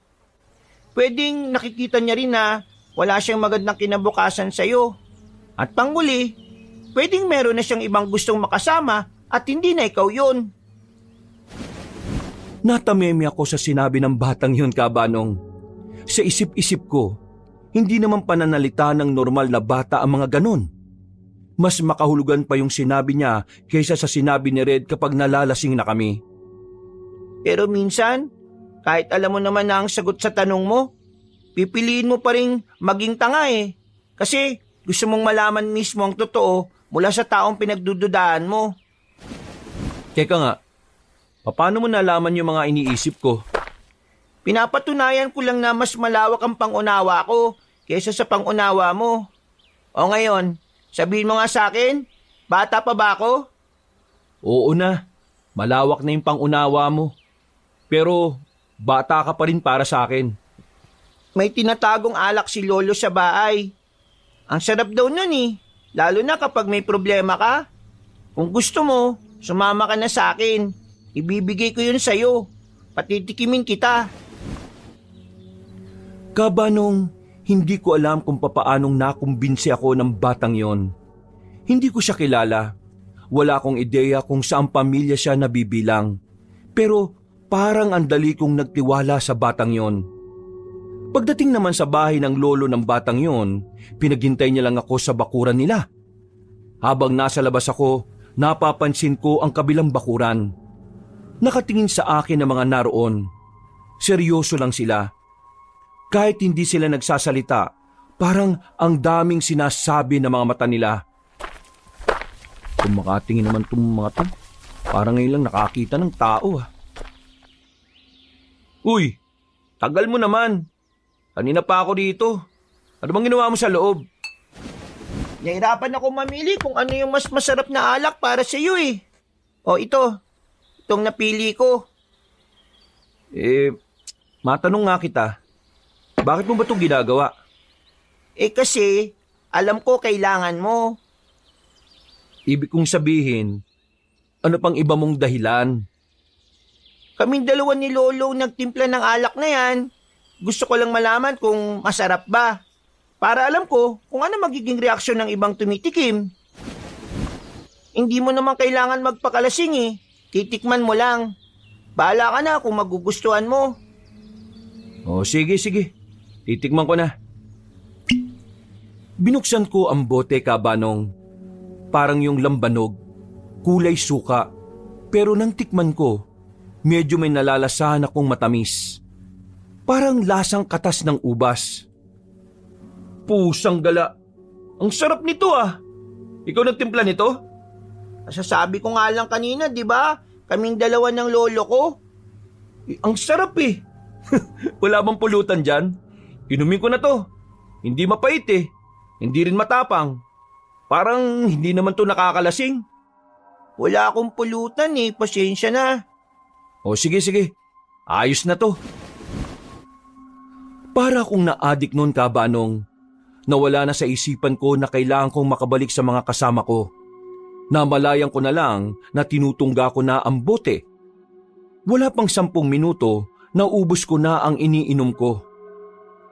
Nagkamali ako noon. Akala ko wala siyang tama. Akala ko parang soft drinks lang ito.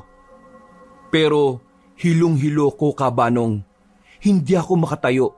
At kahit nakahiga na ako, parang umiikot na ang mundo ko. Hanggang sa tuluyan na nga akong nakatulog. Paggising ko, madilim na ang paligid. Nahulog pa ako sa lamesang hinihigaan ko nang gumalaw ako. Tumama ang likod ko sa upuan. Sinuyod ko ng tingin ang buong paligid. Nakita ko ang bata sa pintuan. Nakatayo lang siya at nakatingin. Anong oras na? Buwisit kang bata ka. Hindi mo naman sinabi na sobrang lakas pala ang tama ng alak na yun. Mamaya lang, yayakapin mo na ang panibagong buhay bilang bagong ikaw. Ha? Anong pinagsasasabi mo? Tinatanong kita kung anong oras na. Baka iniwan na ako ng mga kasama ko eh. Putik. Nahihilo pa ako. Maligayang pakikianib sa angka neto, kuya. Ikaw yata yung lasing eh. May hangover ka, no? Hindi mo ko kuya, no? Pero, salamat ah. Ang sarap talaga ng ininom ko kanina. Sige na. Aalis na ako. Baka hinahanap na nila ako. Yanda mo ang sarili mo ha. Magiging isa ka na rin sa amin. Bahala ka sa buhay mo. Kahit nahihilo pa ako, pinilit ko nang makalis doon. Tuwid naman ang lakad ko pero may nararamdaman pa ring hilo kaya dahan-dahan lang ako. Makalipas lang ang ilang sandali, natanaw ko na rin ang tent ng mga kasama ko. Malayo pa lang nakita ko na si Red na tumatakbo na papalapit sa akin dala ang flashlight. My goodness naman oh. Saan ka ba nagpunta pre? Kanina pa kita hinahanap eh. Napainom ako dun eh. Pasensya na ah. Ano? Napainom ka? Diyos ko, pampira ka naman talaga oh. Teka, ano bang meron? Bakit parang hindi mapakali yung medical team? Nawawala si Doc, pati si Sir Valente. Kanina pang hapon oh. Kasabay mong nawala. Akala nga namin magkakasama kayo. Natataranta na sila eh. Tinutulungan na rin kami ng ibang residente dito na hanapin sila. Pero wala pa rin hanggang ngayon. Diyos ko. Uy, bakit ka tumatawa? Anong nakakatawa, pre? May nawawala na nga eh. Pre, si Doc at si Sir Valente, naglalandian silang dalawa nung nakaraan pa. Kahit nga kanina eh. Bakit hindi nyo ba alam? Alam ko yun. Pero anong connect? Baka lang naman may ginagawang kababalagan sa gubat. Pre, hapon pa sila nawawala. 7:00 na ngayon. Sumeryoso ka naman. Sa yun yung naisip kong dahilan eh. Tingin mo hindi namin naisip yan? Hindi kasi aakma yung ideyang yan, pre. Ang mabuti pa, tulungan mo na lang kami maghanap. Paglapit namin sa tent, napansin ko nang wala roon si Jessa at si Erwin. Ang sabi nila sa akin, kasama raw ng iba pa na naghahanap kay Doc at Sir Valente. Hindi ko na lang muna pinansin. Nakatuon lang ang atensyon namin noon sa paghahanap. Pinasok namin ang kagubatan, pero umatras din kami dahil sobrang liblib na. Kanina pa tayo naghahanap, Baka naman umuwi na yung dalawang yun. Hindi nakatiis, nag-check-in. Sinubukan nyo na bang tawagan? Oo, kanina. Kaso nung tinatawagan namin ulit, nakapatay na yung cellphone nila. Kasi naiistorbo. Magpapatay talaga ng cellphone yun. Oh, saan ka naman pupunta? Sa truck, kukuha ako ng yosi. May yosi sa tent, no? Higa na rin ako doon, pre. Gusto ko munang umidlip. Ang bira ka talaga, oh. May nawawala sa atin, makukuha mo pang mag-relax. Wala naman na tayong magagawa eh. Hinanap na naman natin, di ba? O isa, pababayaan na lang natin. Hindi. Hintayin natin yung mga residenteng makabalik. Kasi sila naman yung hindi takot pasukin ng gubat eh. O sige na, dyan lang kayo. Iidlip lang ako saglit. Alak pa! Ang lala mo, pre! Hindi ko nalang pinansin ang sinabi ni Red Cabanong. Naglakad na ako paalis. Pinagpapawisan ako ng malamig at dahil na rin yun sa pagod at pagkagutom. Mga ilang sandali lang, narating ko na rin ang mga nakaparada naming truck.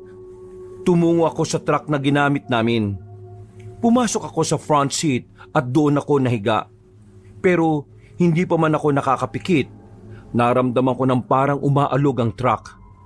Napababa ako ulit. Akala ko nung una ay lumilindol.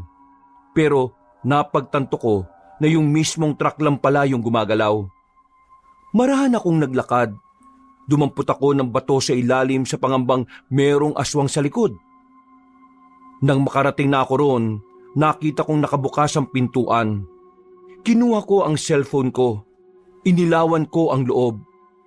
Doon ako nagulat. Nabitiwan ko ang hawak kong bato. Nanatili lang ang ilaw na nakatutok kay Erwin at Jessa, na sa mga sandaling yun ay kapwa silang walang damit. Nagmamadali silang nagbihis, pero hindi pa naisusot ni Erwin ang damit at short niya. Sumampa na ako sa truck. Nilapitan ko siya at sinapak ng malakas sa muka. Sinasabi ko na nga be, tarantado ka! Taksil ka! Traitor! Gago! Ano ha? Masakit ha? Ano? Palag! Tama na yan, Marky! Tama na! Anong tama na? Bakit? Naawa ka sa gagong to? Ha? Tama na! Tarantado! Manahimik ka, Jessa!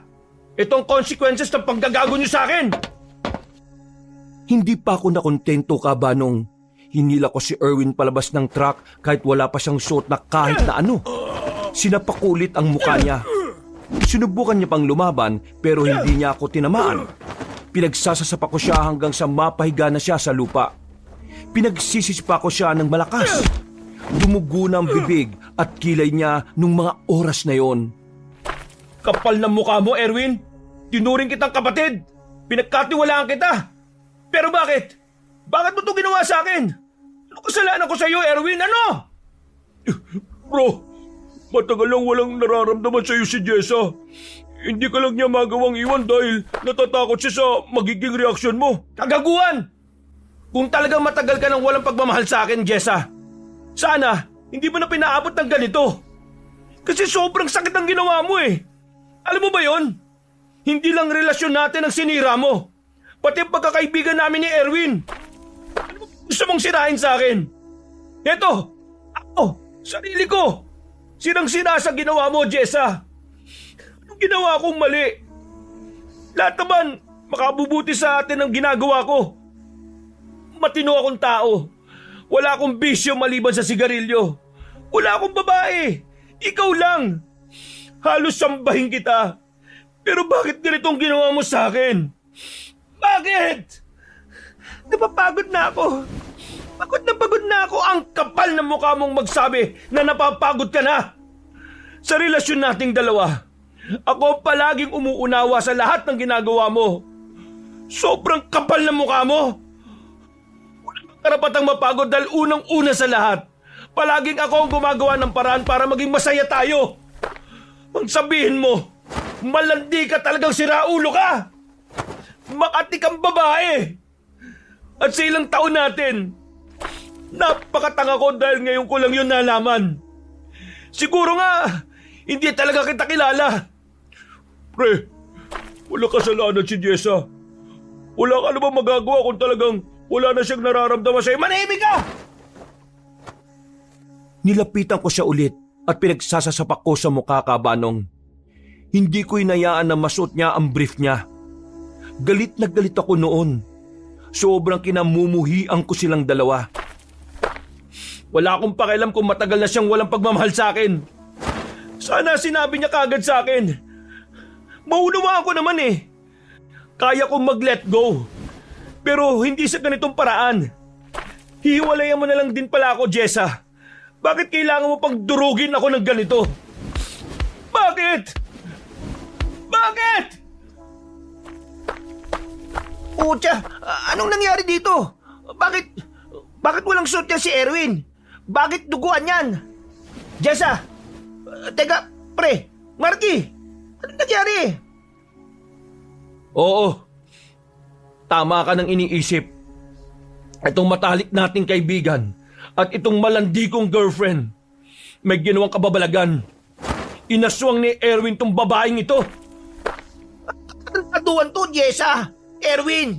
Ha? Wala ba kayong mga puso? Paano nyo nagawa to kay Marky? Langya naman oh. Sobrang bait ang taong to sa inyo eh. Jessa, itong tatandaan mo. Hindi ako nawalan. Ikaw. Kasi sa ginawa mong ito, napatunayan ko lang na wala kang bilang sa buhay ko. Na hindi ka kawalan. Sinayang mo lang lahat ng pagmamahal ko sa iyo eh. Tandaan mo to, Jessa. Wag na wag ka na ulit papasok sa buhay ko. Naintindihan mo? Ayaw na kita maging parte ng buhay ko. Kaya magmula ngayon, wala na akong pakialam kahit paanong mangyari sa iyong siraulo ka. Mikey! Wag mo akong wakan! Diri ka! Lumayo ka sa akin! Dumistansya ka bago ko pa makalimutan na babae ka! Kakapal na mga mukha nyo! Pwe! Aalis na sana ako, Kabanong, pero biglang nanikip ang dibdib ko. Kasunod noon, bigla kong nakaramdam na matinding sakit ng tiyan. Nanlalamig ang buo kong katawan. Napalood na ako ng isang tuhod ko. Pre! Anong nangyayari sa'yo? Naramdaman ko na lang na naglalaway na rin ako. Ang kamay ko, pakiramdam ko, lumalaki. At parang tumutubo ng mabilis ang kuko ko. Agad kong itinago sa damit ko yon para hindi nila makita. Uy! Pre! Hayaan niyo muna ako. Gusto ko mapag-isa. Bago ako umalis doon, narinig ko pang sinabi ni Red kay Erwin. Magsuot ka na ng damit ang church mo. Bigwasan kitang kupal ka eh. Tumakbo ko paalis doon, Kabanong. Nasa kalsada na ako noon. Hindi ko alam kung saan ako pupunta. Basta palagay ko, kailangang hindi ako makita nila Red. Hindi ko rin alam kung bakit gano'n ang nasa isip ko. Maya-maya, napatigil ako sa gilid ng kalsada. Suka ako ng suka, pero wala naman akong inilalabas sa bibig ko.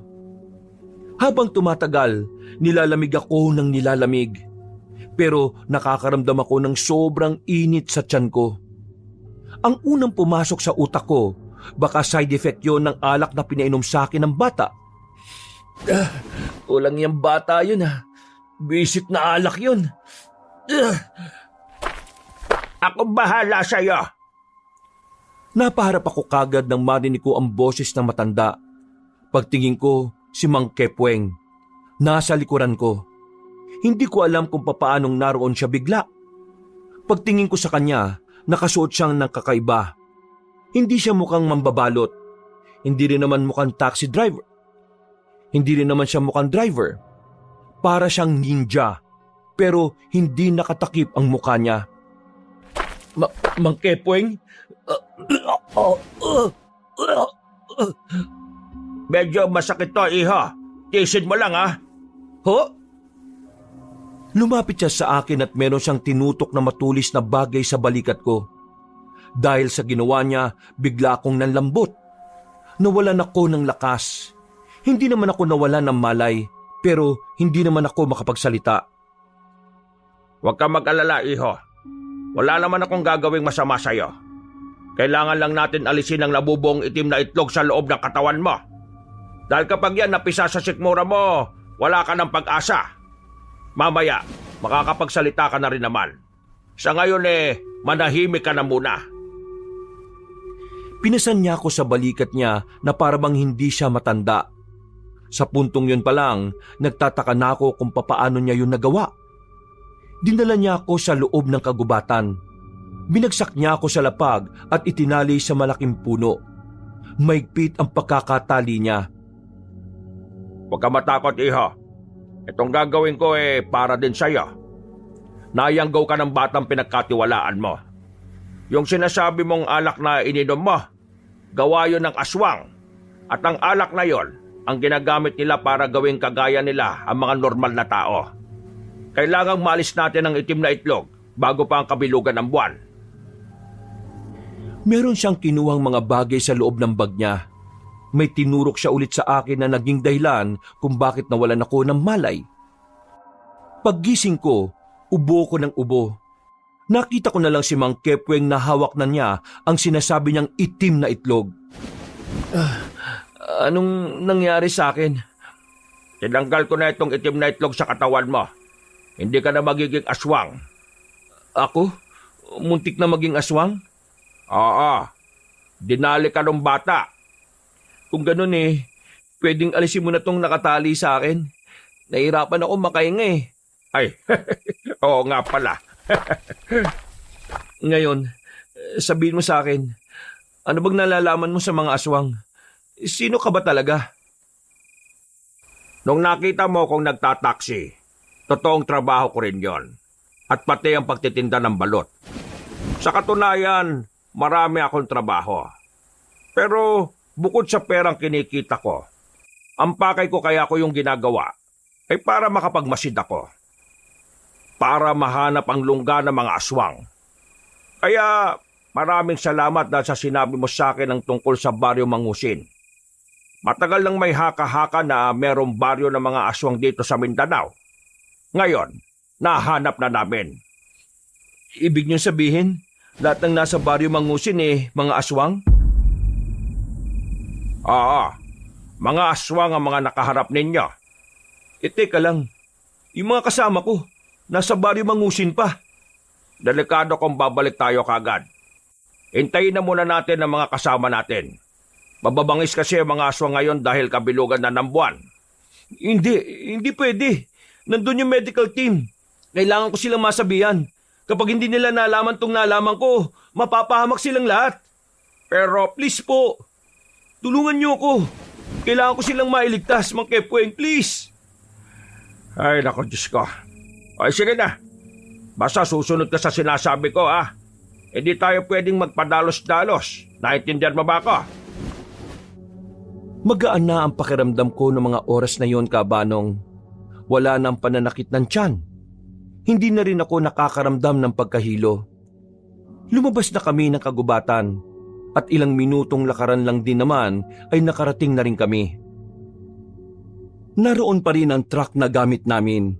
Isa lang ang ibig sabihin nun. Wala pang nakakaalis sa mga kasamahan namin. Sinilip namin ang loob ng mga truck. Wala na mga naroroon.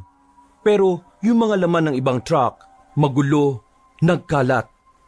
Meron din kaming nakitang bakas ng dugo sa dingding ng truck. Bagay na nagpakaba ng malala sa akin. Mukhang meron ng nabiktima sa isa sa mga kasama mo. Hindi pwede. Ang dami nila Hindi sila pwede mapahamak dito. Isuot mo itong kwintas na ito. Mapoproteksyonan ka niyan para hindi ka nila basta-basta maawakan. Pero huwag kang magpakampante kasi tumatagal lang ng ilang oras ang proteksyon na yan.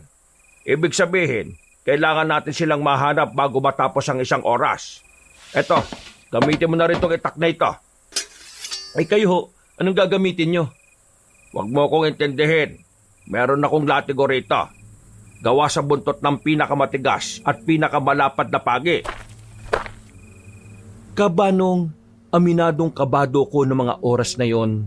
Pero kahit na ganon, ay tinapangan ko na lang dahil kasama ko naman si Mang Kepweng. Maingat ang takbo na ginawa namin. Hindi kami gumawa ng kahit na anong ingay. Nang matanaw na namin ang tent, Agad kaming lumapit doon. Nakahanda kami noon, pero pagpasok namin sa loob ng tent, laking gulat namin sa aming dinatnan. 2 sa medical team ang nakabulagta doon. Lasog-lasog ang katawan. Hindi na rin namin makilala ang muka dahil nabalatan. Sobrang brutal. Sobrang lala ng nangyari sa kanila. Hindi makatao. Parang nanlambot ang tuhod ko habang nakatingin sa kanila. Hindi ko matanggap. Hindi ko kayang isipin na ginanon lang ang katawan nila. Kailangan mong tatagan ang kalooban mo, iho. Kung talagang gusto mong mailigtas sila, hindi ka pwedeng hihina-hina rito. Asahan mo nang may mga pangyayaring hindi mo inaasahan. Halika na, hanapin natin ang iba pa. Paglabas pa lang namin ng tent, meron na kagad nakaabang sa labas na 2 aswang. Ginamba nila si Mang Kepweng, buti na lang ay nakailag siya kaagad. Hinigupit niya ng latigo ang mga yon. Nang tamaan ng isang aswang, nangisay-ngisay ito sa lapag. Kahit ako, namangha din sa ginawa niya. Hindi ko inakala na ganun pala kaepektibo ang latigo na yari sa buntot ng pagi. Paano mo ginawa yun? Ilang sandali lang, hindi na gumagalaw ang mga aswang. Namatay na sila gamit lang ang latigo ni Mang Kepweng. Yang hawak mong itak, ginagamit yan, iho. Hindi yan pamorma, ha? Gamitin mo yan kung gusto mong mailigtas sa mga kasama mo. Ho? Opo, sige po. Naglakad-lakad pa kami, bukas sa mga bahay na nadaraanan namin. Ang sabi ni Mang Kepweng, indikasyon lang yon na ang mga aswang ay nagsilabasan na. Hindi kami tumitigil sa paghahanap sa mga kasama ko. Napatigil kami ni Mang Kepweng sa paglalakad nang marinig namin ang mga kaluskos na yun. Marahan kaming lumapit doon. Nanggagaling ang kaluskos sa silong ng bahay. Lumabas ka dyan, aswang ka! Marky! Red? Gagi bro, ako to! Nagmamadaling lumabas si Red mula sa silong ng bahay. Takot na takot. Nanginginig pa siya nang hawakan niya ako. Pre, mga aswang yun nandito. Inatake nila kami bigla kanina. Nagiwaiwalay kami pero si Jane, pati si Erica, wala na. Sila yung nalapa ng aswang eh. Tapos yung batang aswang, hinabol si Jess at si Erwin. Hindi ko na alam kung nasaan na sila. Basta, pumari pa sila ng takbo eh. Eh yung iba pa, sila Jessie, Aye, Dayan, si Rain, si Angel, nasan sila? Hindi ko alam kung nasaan na yung mga lintik na yan. Ang titigas kasi ng ulo eh. Ang sabi ko, sumama sa amin, putik, humiwalay pa yung mga buang. Pare, kailangan nating mahanap sila. Hindi pwedeng maubos tayo rito. May mga pamilya tayong uuwian. Eto, nandito si Mang Kepweng. Tutulungan niya tayo. Pre, 3 lang tayo. Ang dami nila. Nagkalat sila rito at sa gubat. Paano natin sila mapapatay lahat? Paparating na ang iba kong mga kasamahan. Sana lang maabutan pa nilang buhay ang mga kasamahan ninyo. Sa ngayon, kailangan na natin pasukin ang kagubatan. Baka naroon pa yung iba niyong kasama. Wala na kaming sinayang na pagkakataon, Kabanong. Umalis na kami roon at pumasok na rin kami sa kagubatan. Mga 10 minuto pa lang kaming naglalakad, meron na kaming naapakan sa lapag. Nang tutukan ko ng ilaw gamit ang cellphone, napaatras kaming 2 ni Red.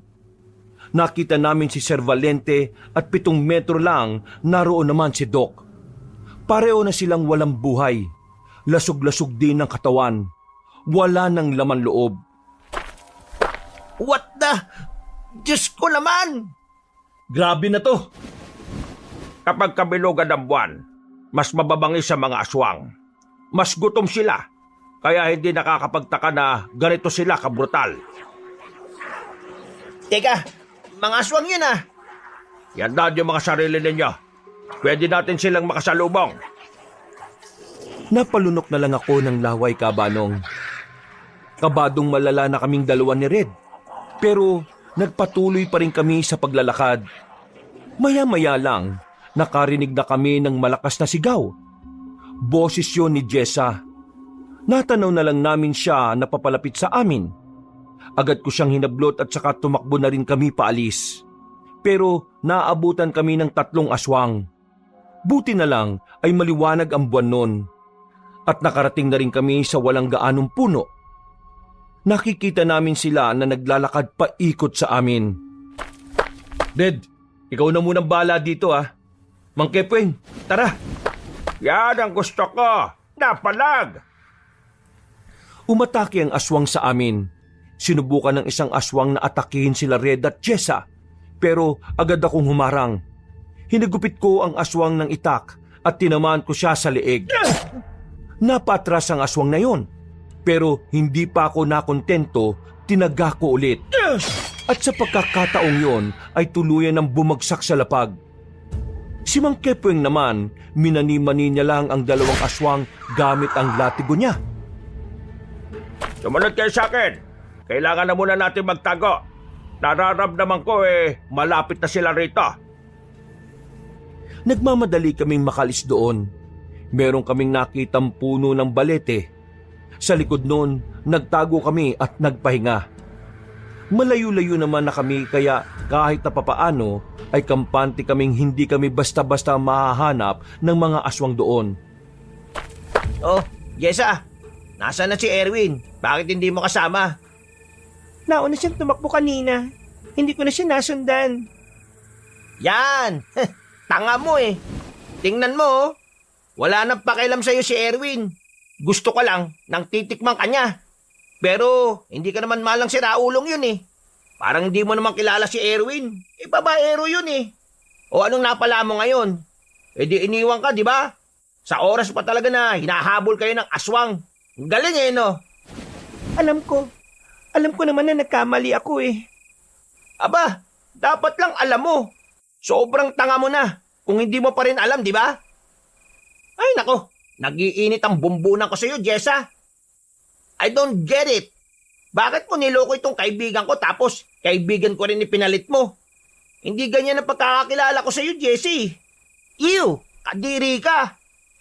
Sige na, sabihin niyo na lahat ng gusto niyong sabihin sa akin, tatanggapin ko. Deserve ko naman lahat yun Sorry. Ha? Bakit ka sa akin nagsosorry? Diyan ka magsorry kay Marky, Marky, Huwag mo akong hawakan. Wala na akong pakialam sa'yo. Baka akala mo porke niligtas kita kanina mahalaga ka na rin sa akin. Ginawa ko lang yon dahil kapag nilapa ka ng aswang, ako malilintikan sa pamilya mo. sorry. Alam kong malaking pagkakamali ang ginawa ko. Alam kong walang kapatawaran yon. Pero buti naman alam mo kahit kailan, hindi kita mapapatawad. Manahimik ka na. Baka marinig pa tayo ng mga aswang Ganyan talaga ang pag-ibig, iha. Minsan may darating para tuksuhin ka. Para subukan ang katapatan mo sa taong minamahal mo. Kapag nagpadala ka, talo ka. Kapag natukso ka, wala na. Pero alam mo kung anong maganda sa nangyari? Pinakawalan mo siya at binigyan mo siya ng kalayaan na mahanap ang tamang tao para sa kanya. Ay, pasensya na ha. Hindi pala ako kasali sa usapan. Tama si Manong. Mas maganda nang nangyari to para mahanap naman itong kaibigan ko yung tamang babae para sa kanya. I know. At magiging masaya ako kapag nahanap niya yung para sa kanya talaga. Stop! Just stop! Ayoko ng pag-usapan to. Isipin na lang natin kung paano natin ililigtas yung iba pa natin mga kasama. Matapos kaming makapagpahinga, nagmamadali kaming umalis doon. Habang binabaybay namin ang daan, nakasalubong naman namin ang 5 pang parte ng medical team. Iyak sila ng iyak. Puro putik ang katawan. Ang sabi nila, nilublob nila ang sarili nila sa putik para hindi sila makita. Dahil doon, naisipan naming paunahin silang makaalis. Babalik tayo sa bungad. Isakay nyo na sila sa truck at paunahin silang makalayo rito. Marky, samahan mo kung hanapin pa yung iba ninyong kasama. Sige po, Mang Kepweng. Ligtas naman kaming nakarating sa bungad. Ang kaso nga lang, dismayado kami nang makitang flat na ang lahat ng gulong ng mga truck. Alam na mga aswang na gagamitin namin yon para makatakas. Ay, malas! Bad trip naman oh!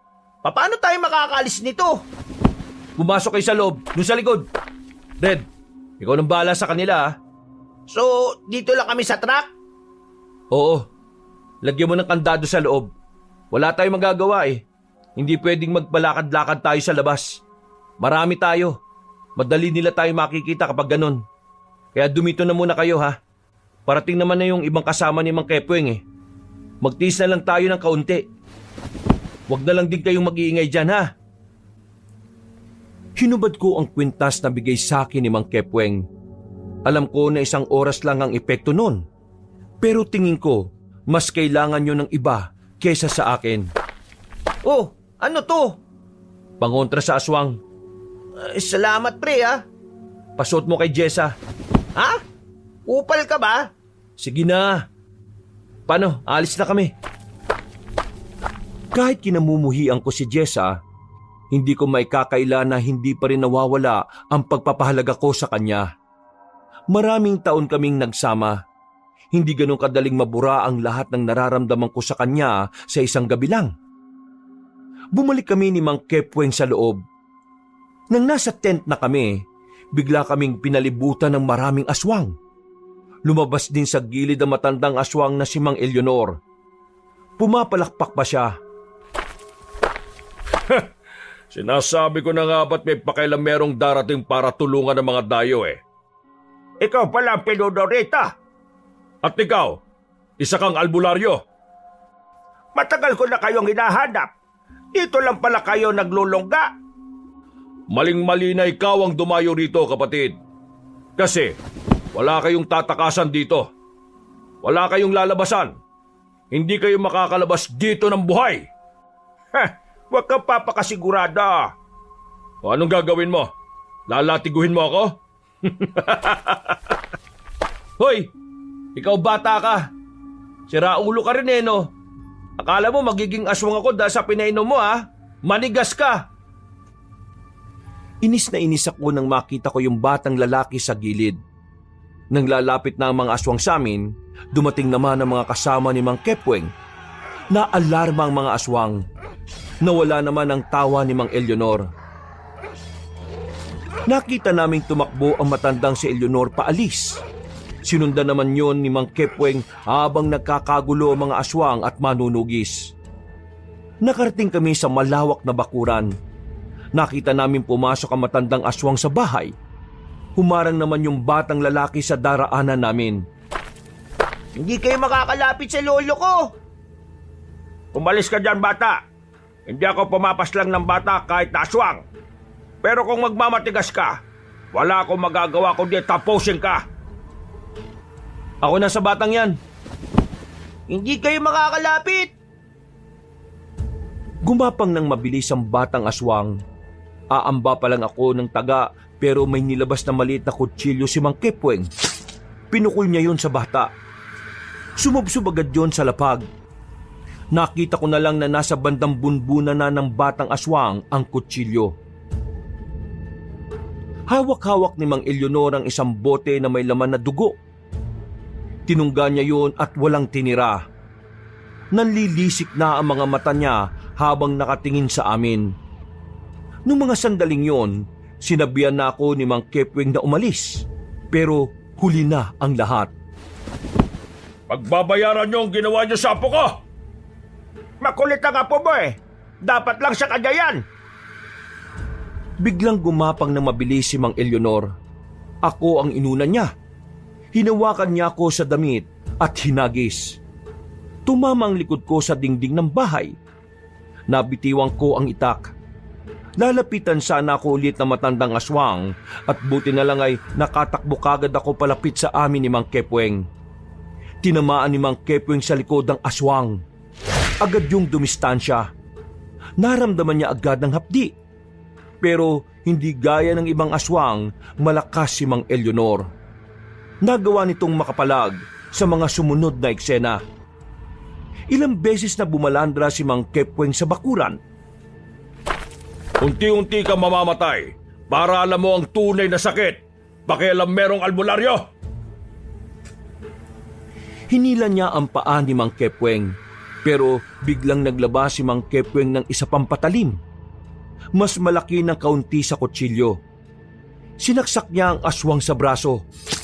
Nang mabitiwan siya, mabilis siyang nakatago at tinarak niya ang patalim na yon sa liig ni Mang Elionor. Napaatras sa matandang aswang. Akala ko matatapos na roon ang laban. Pero natanggal pa rin ng aswang ang nakatarak na patalim, kaya naman ginawa ko ang lahat para makatulong. Inabot ko ang itak at tinagis papunta kay Mang Kepweng. Nang makuha na niya ang itak, yun naman ang itinarak niya.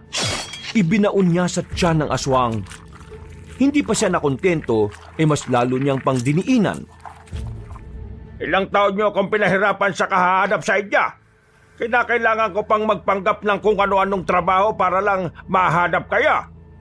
Ngayon, wala ka na. Wala na rin ang mga kaangkan mo. Ito ang katapusan ng mga kagaya ninyo. Mabulok kayo sa impyerno! Oh, natalo niyo kami ngayon. Ngunit hindi sa susunod na pagkabuhay. Nalugutan na ng hininga si Mang Elionor. Tinulungan naman ako ni Mang Kepweng na makatayo. Nang mabalikan namin ng mga manunugis, naubos na rin nila ang mga aswang. Nakita na rin nila ang iba pa naming mga kasamahan. Nang masigurong wala ng aswang sa Baryo Mangusin, isinakay na namin ang mga labi ni Doc at ni Sir Valente sa truck kasama ng 2 pang biktima sa medical team. Tulala, balisa at hindi kami makapag-usap na maayos noon. Kinakausap kami ng mga pulis nang nasa bayan na kami. Pero wala ni isa sa kanila ang naniniwala. Kahit iisa na kami ng mga sinasabi, ayaw pa rin nilang makinig. Nagdesisyon pa ang munisipyo na hindi ilabas yon sa mga dyaryo o balita. Ayaw kasi nilang masira ang imahe ng buong Mindanao dahil sa nangyari. Paano? Maghihiwalay na tayo ng landas. Kami nang bahala kung may mga natitira pang aswang. Umuwi na kayo sa inyo. Maraming salamat to, Mang Kepweng. Kung hindi dahil sa inyo baka wala na kaming lahat. Tinapik na lang ako ni Mang Kepweng sa balikat. Hindi doon nagtapos ang pagkakakilala namin. Dahil kahit tapos na ang pangyayari at nakauwi na kami ng Maynila, nagkakausap pa rin kami sa call. Si Erwin naman, ligtas siya sa nangyari. Nung iniwan niya si Jessa, nakasakay pala siya ng truck at naunang nakaalis. Marky, alam ko na baka ito na yung huli nating pagkikita. Kasi hindi na kita guguluhin. Susubukan ko mag-reflect sa mga nangyari. Kaya gusto ko sanang mag-sorry sa mga nagawa ko. Masyado akong nagpadala sa tukso. Sinaktan kita, niloko at binaliwala. Kaya patawad. Hindi ko inihiling na mapatawad mo ko kagad. Alam kong hindi ko deserve ang kapatawaran mo. Pero umaasa pa rin ako na balang araw, magkakaroon ako ng puwang dyan sa puso mo. Kahit hindi na bilang mahalaga para sa'yo. Kahit isa na lang kakilala na wala pang parte sa buhay mo. Pasensya ka na, Marky, Sana mahanap mo na rin ang babaeng hindi ka sasaktan. Hindi na ako nakapagsalita pa, Kaabanong. Hinayaan ko na lang siyang makasakay ng taxi at doon na kami naghiwalay. Mula noon, hindi na kami nagkita. Pero may balita pa rin naman ako sa kanya. Si Erwin naman, kinarma. Nalugi yung negosyo nila dahil sa pambababae niya. Hindi na namin siya kinaibigan ni Red. Sabi nila, kung ang Diyos nga ay nakakapagpatawad, tayo pa kaya na tao lang. Ang kaso, hindi ako Diyos. Isa lang akong normal na tao na nasaktan. Kaya kahit magaan na ang pakiramdam ko ngayon, hindi pa rin masabing napatawad ko na sila. Pero hindi ko rin naman inaalis sa kalooban ko na balang araw matututunan ko rin silang mapatawad. Sa ngayon kasi, ramdam na ramdam ko pa rin ang sakit ng pagtataksil. Pero alam ko naman na maghihilom din ang lahat at magkakaroon na ako ulit ng lakas ng loob na muling magmahal.